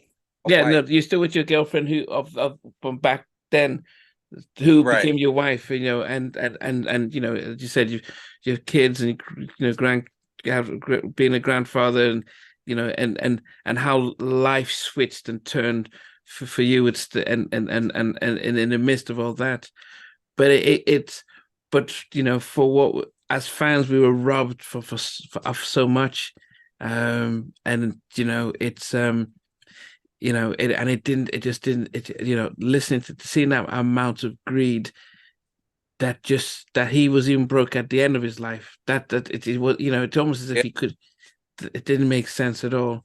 Yeah. It just didn't make sense at all, but it's an excellent series. As I said, I got in touch with Barry Michael Cooper recently, Wow.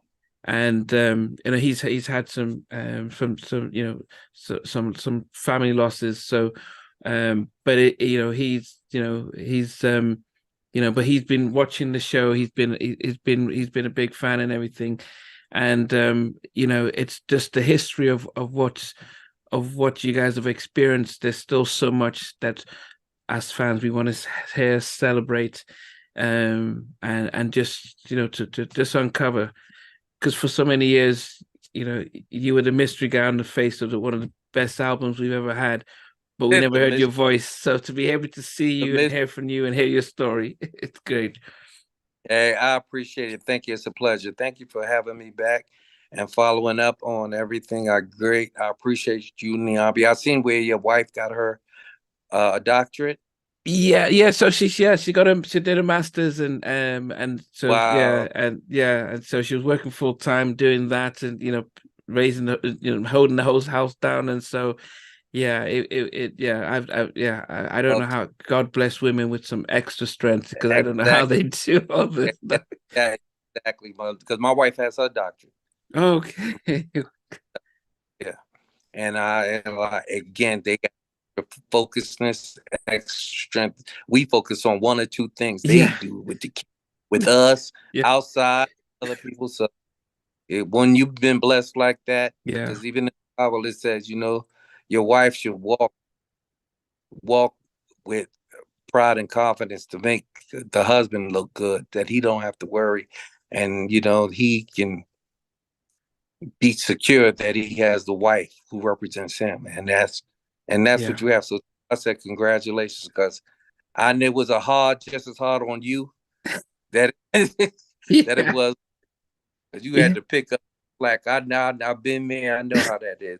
Yeah, That's oh, and she'll be up to 2 in the morning doing two different jobs and stuff, and so yeah. So wow. I mean, normally I don't think I've ever posted apart from my dad who passed away. That I don't really post anything family, but just seeing what That what she did, I had to just celebrate. that was, so you have three kids as well. Yeah, three. Yeah, three. They're still young, but Yeah, your son is grown and out. yeah, yeah. I mean, for yourself, I mean, and that's the blessed thing that you've been, and I think that's the one thing I took from the first time we spoke is how, despite everything, you know, having a family that that you could support and you're there with, and you're not having to be on the road. They supported me because of my wife and stuff. I can imagine how I was a train wreck. I Wow. mean, emotionally, battling. I know that I made many, many, many, many mistakes. And I always questioned it. Well, should have happened. Should I have bought this person back? Should I have met that person? And you just do your best in this world. And yet it just drew me closer to God, drew me closer to Jesus Christ. And so that didn't take the fire out of me. I can still say, call it for what it is. If it's funky, it's funky. Mm. If it's straight, it's straight. If it's good, it's good. If it's not, it's not. I think that's my personal, that's my character. Yeah. I'm perfect. No one on the face of this earth is perfect. But when I see people trying to talk like they business or talk like they what they did, what they held down, what they did this, it's not you ain't do nothing. It wasn't yours to do it too. Mhm. Just do what you do. Stay in the background, strip and dance. But promises that you would consider going back into the studio and writing and even if you don't Oh, of course. Listen, I'll be totally honest with you. I haven't touched my bass and my keyboard months. I don't touch because there's so much other life going on. Mm, And I don't take it for granted. It's just that's not that fire to mm, do because I feel like I could pick it up and play it, and no one could just turn anything. But I feel like I can, once I focus on that again, I'm all in. I'm the type of person, I'm all in or I'm all out. mm. I'm not going to be involved with something and then you're going to reduce me to, oh, we need you just to do this, this, and this. And that's not what was set up initially. I can't do that. It's like, listen, if we gonna do it this way, nobody gonna go out here looking whack. So if I do get involved back in the studio, and nothing is impossible, nothing. God Yeah. has shown, God has shown me some miraculous things in my life that I would never thought that could happen to me, for me, or around me, and it has happened. Mm, You got to remember, Neon D. I got married in 1988 after we recorded Guy. wow. And none of them, I told you this before, I believe, none of them came to the wedding. They didn't ask about the wedding or whatever, Wow. because as it was like, oh, you messing up everything. So it was a lot of bonus to that too. But thank Jesus Christ, I'm still with my wife 34 years. Wow. Still, I never was able to leave my children. I was able to be a dad, not just father them. I was able to be dad. Yeah. That's more important to me than any God thing. Yeah. Yeah. And especially within this industry, I mean, there's very few people that have that record of being with the same, having kids everywhere, having being with the same spouse for that long. And so, but I know in a lot at that moment of time, it doesn't seem you can't see too far ahead. You can only think about what it is and what ifs and stuff. And I was questioning everything. Like I was questioning when I tell you every single thing, I was an emotional wreck. But yet I felt safe. I don't know if that makes sense. Yeah. I felt safe, but I was like all over the place because when something that traumatic happened to you and it feel like the rug is pulled from under is Lord, you just keep falling. Yeah. Did you ever think Andre could have done anything? Did you go to him? Did you just think, okay, I'll just leave it? Or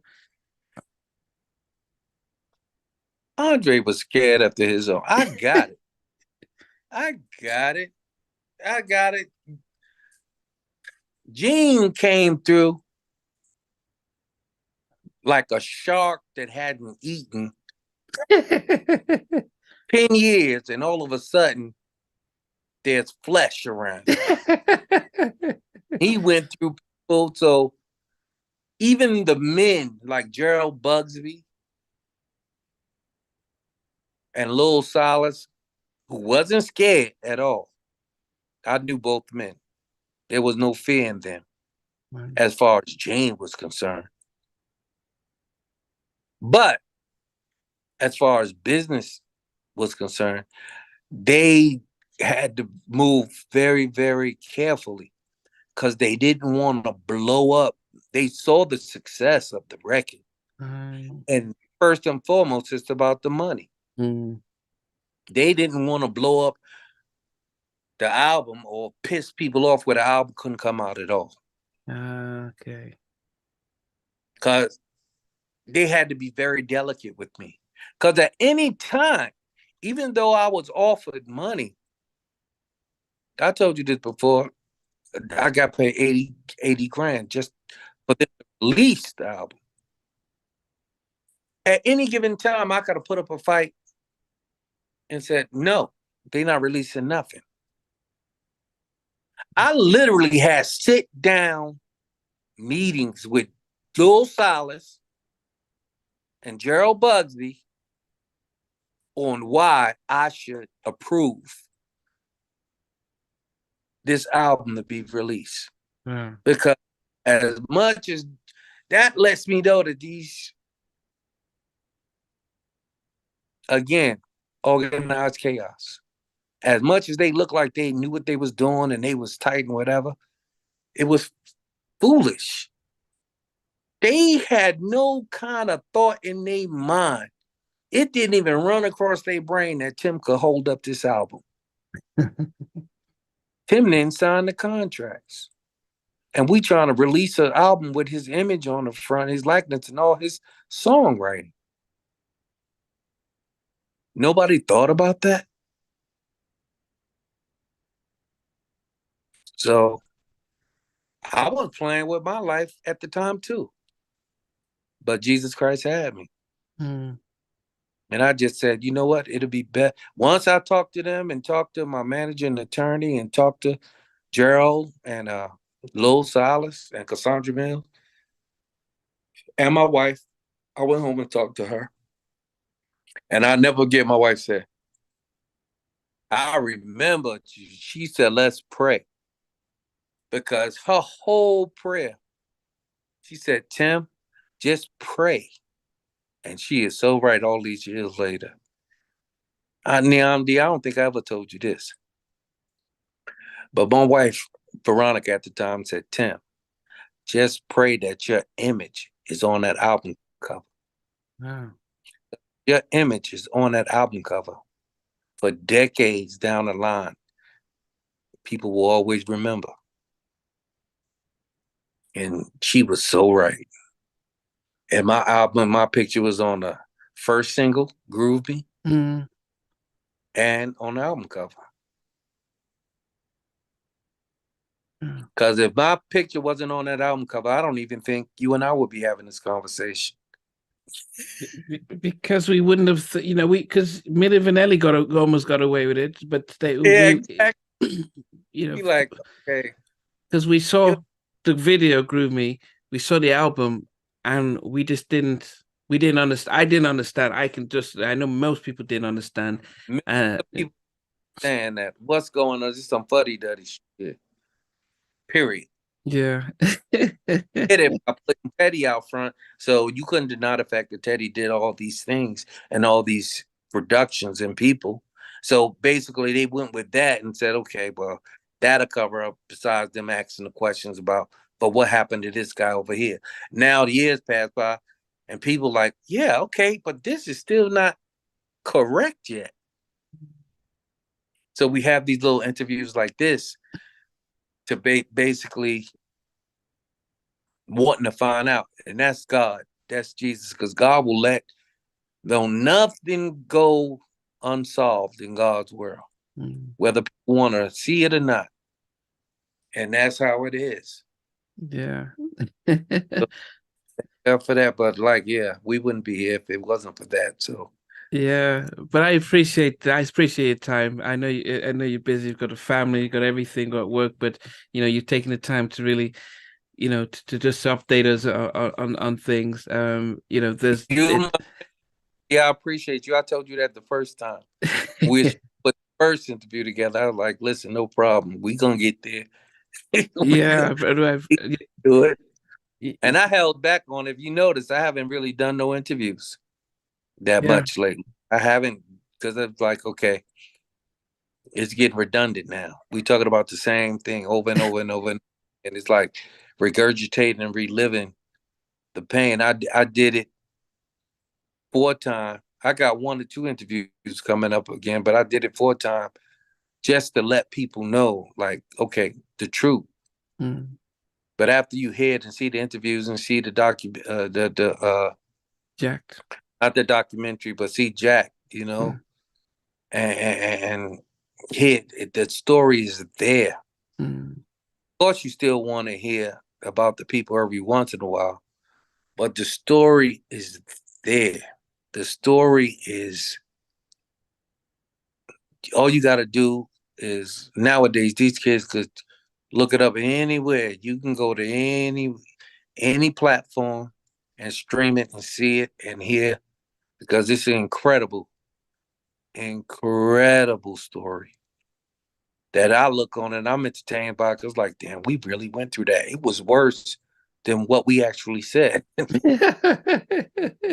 was worse. A lot of those stories was worse wow. than what was actually done. And it Wow. bring back memories. But thank God. But I appreciate you, Niamdi, so much. And thanks for having me back. And anytime you need me to come in and say anything or just pop in or join something, just let me know. And if I can do it, I'll do it. No, definitely. But as I said, I hope you just promise us that you would consider putting out, doing a Timmy Gatling album with some guest singers and stuff. That would be something that would, just to say, it's it between now and next year, it could be a Christmas album, whatever it is.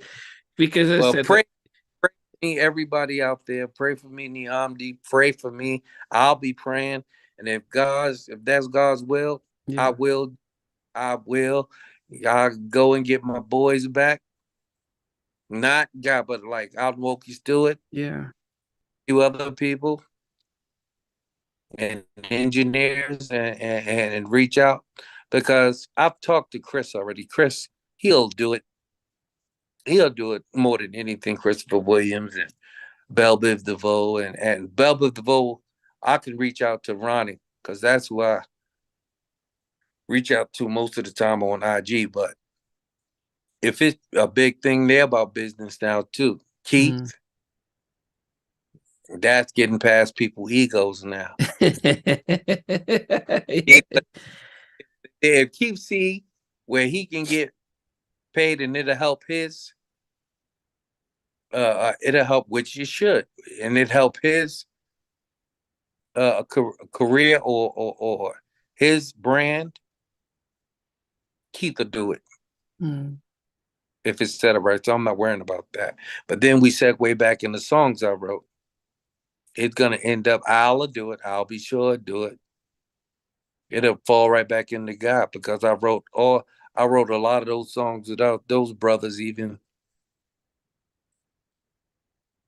being around.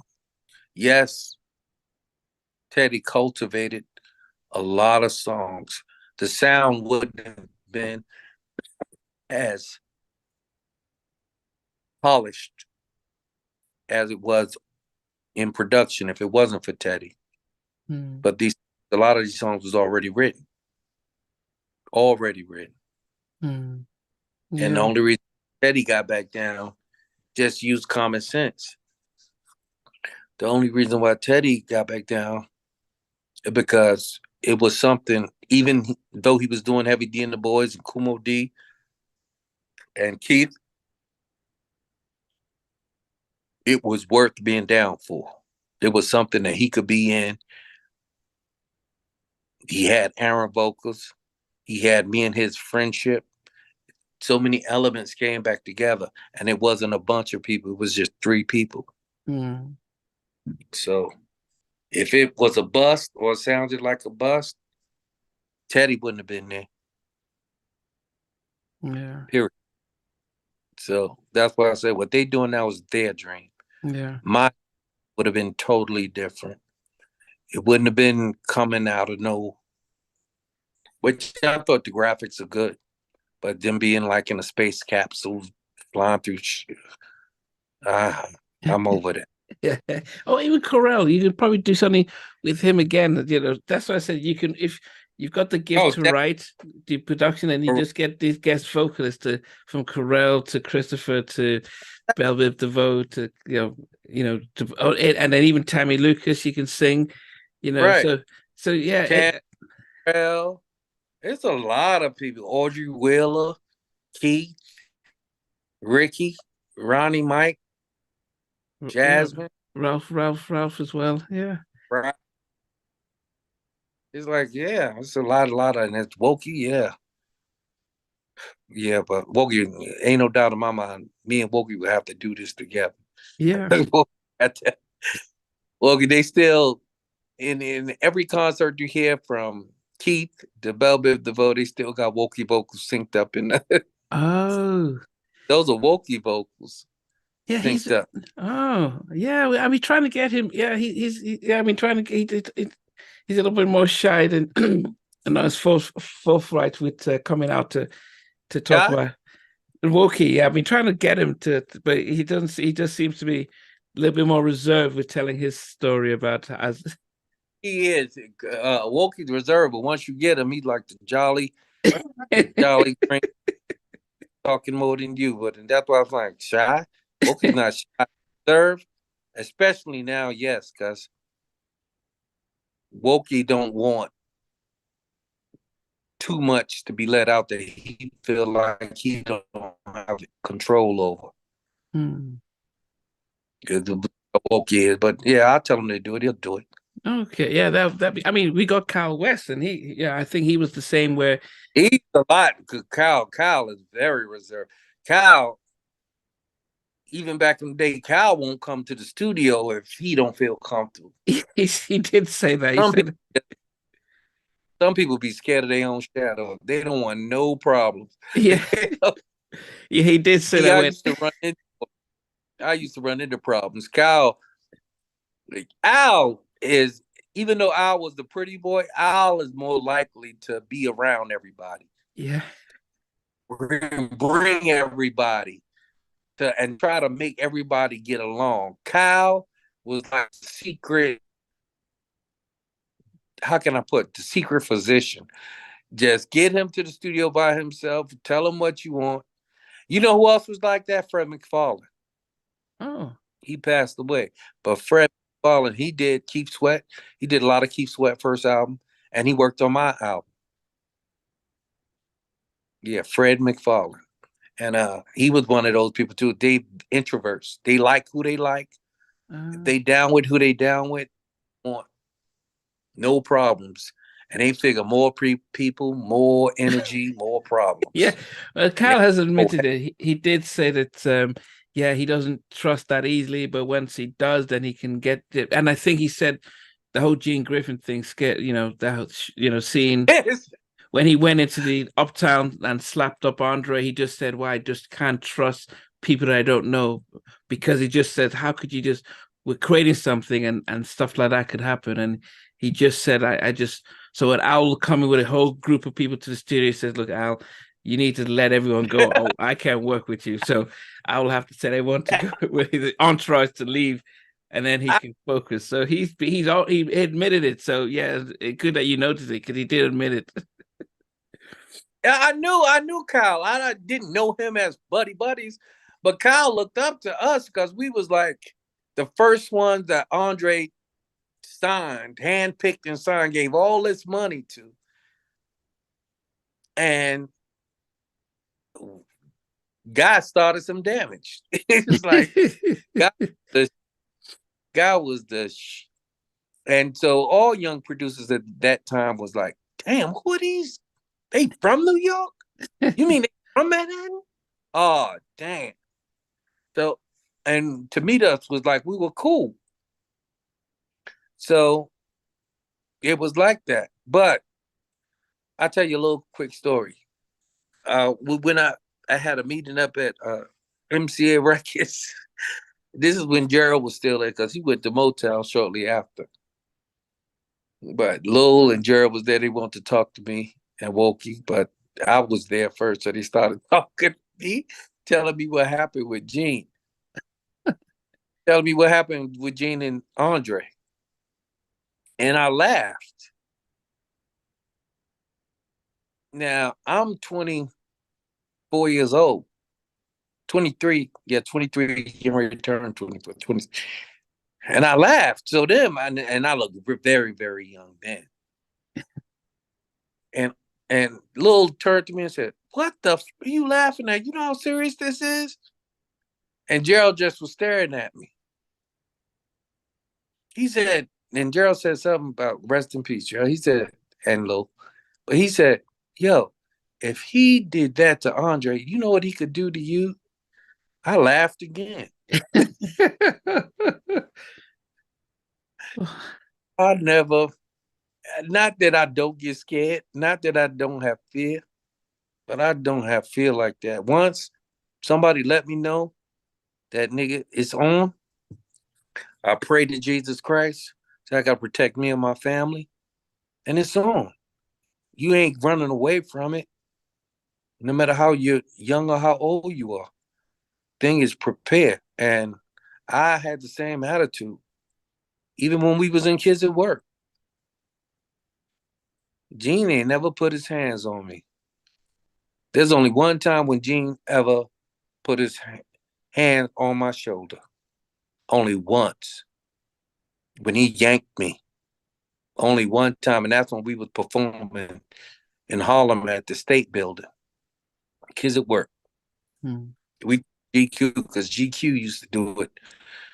And through some wranglings, we got that spot, that prime early in the nighttime spot when hundreds of people was out there. And they started shooting. And when they started shooting, they ain't lying. It was me, Teddy Clurel. We was on stage performing. And I had my bass on. Teddy was by the keyboard. Wow. Clurel dropped the mic. And I was like that. I was so busy, I could have been hurt. But I was so busy looking at who got the gun that all I do, I just felt this big hand snatch me,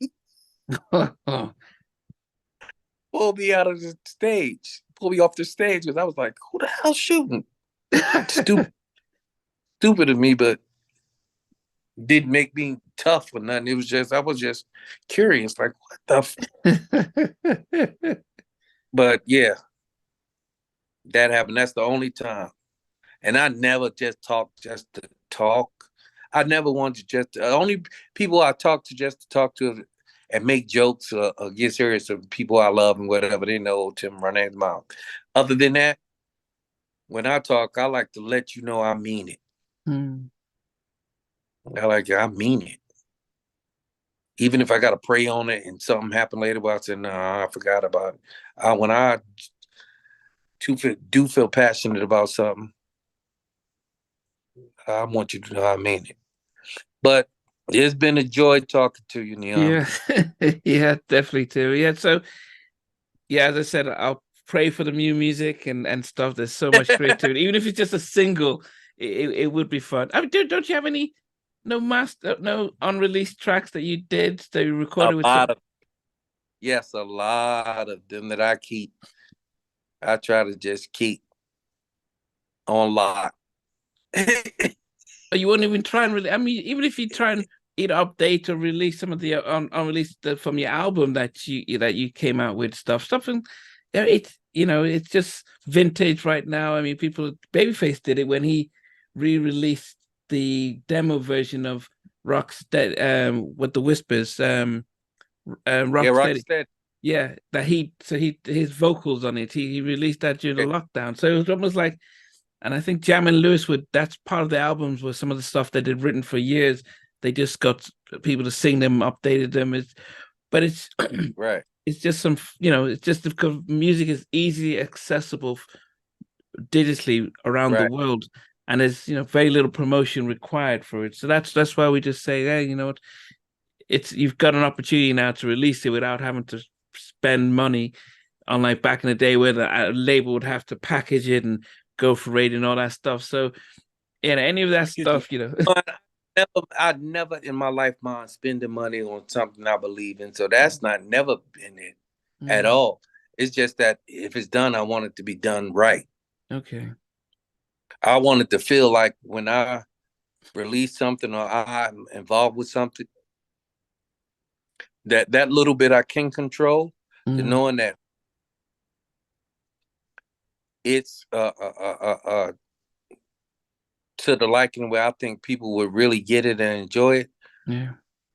Then I would be more than happy to do it right, put it out, even working with other artists. Yes. But other than that, I don't want no sloppy shit. Because you do something sloppy, whatever, they're gonna remember that forever.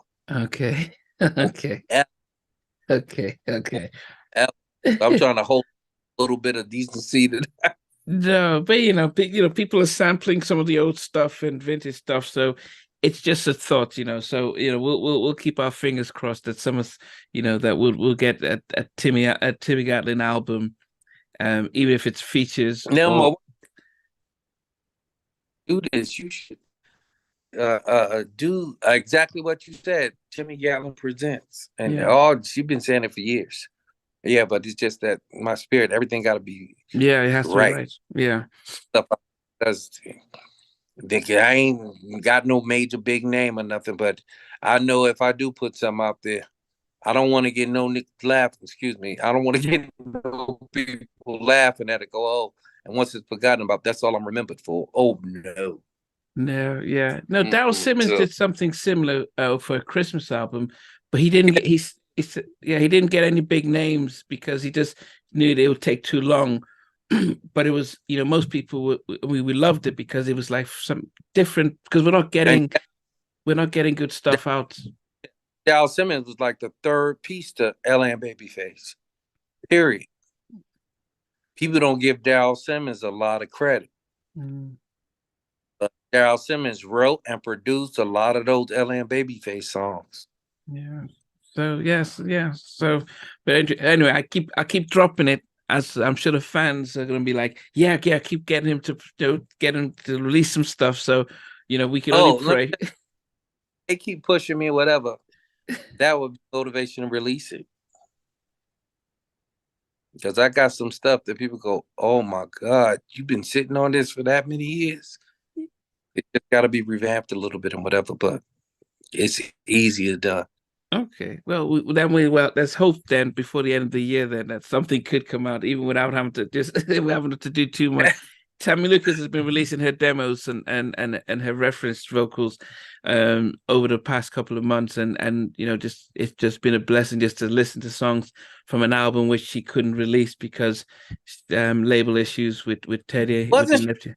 wasn't she signed to Teddy and Jen? Yes, so she was signed to Teddy along with the Neptunes was signed to Teddy, and she had a whole album that she and the Neptunes recorded while with Teddy, but he went in a different direction. So they left his crew, and so the album was just sitting there. So that's what some of the songs went to SWV and Total, and then some of the songs she just then has started releasing online just for people to listen to.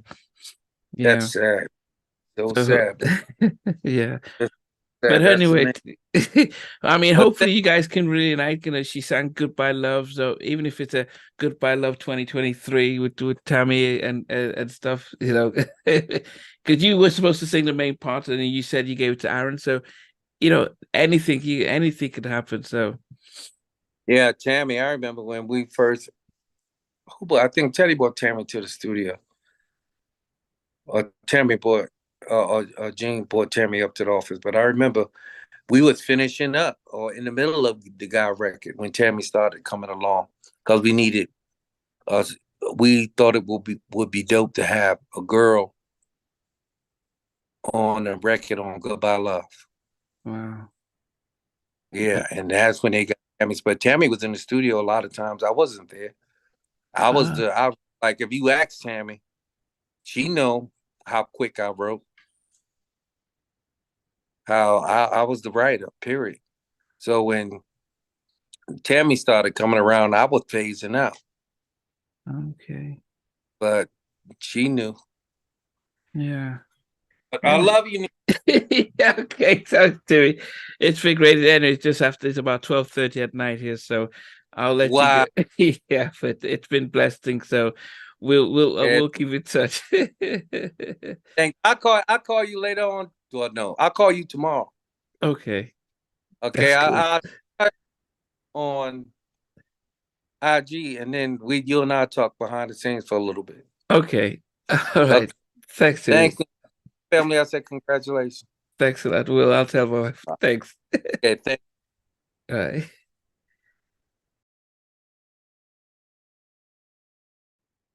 Hey guys, thanks for watching. Thanks for being part of the Halftime Chat community. Please remember to like, share, and subscribe. But most importantly, why don't you consider being a member? That's a way of supporting the channel, but also getting a lot of videos ahead of time, a lot of behind the scenes stuff, and some exclusive content that doesn't get shared. But anyway, thanks for watching and thanks for being part of Halftime Chat.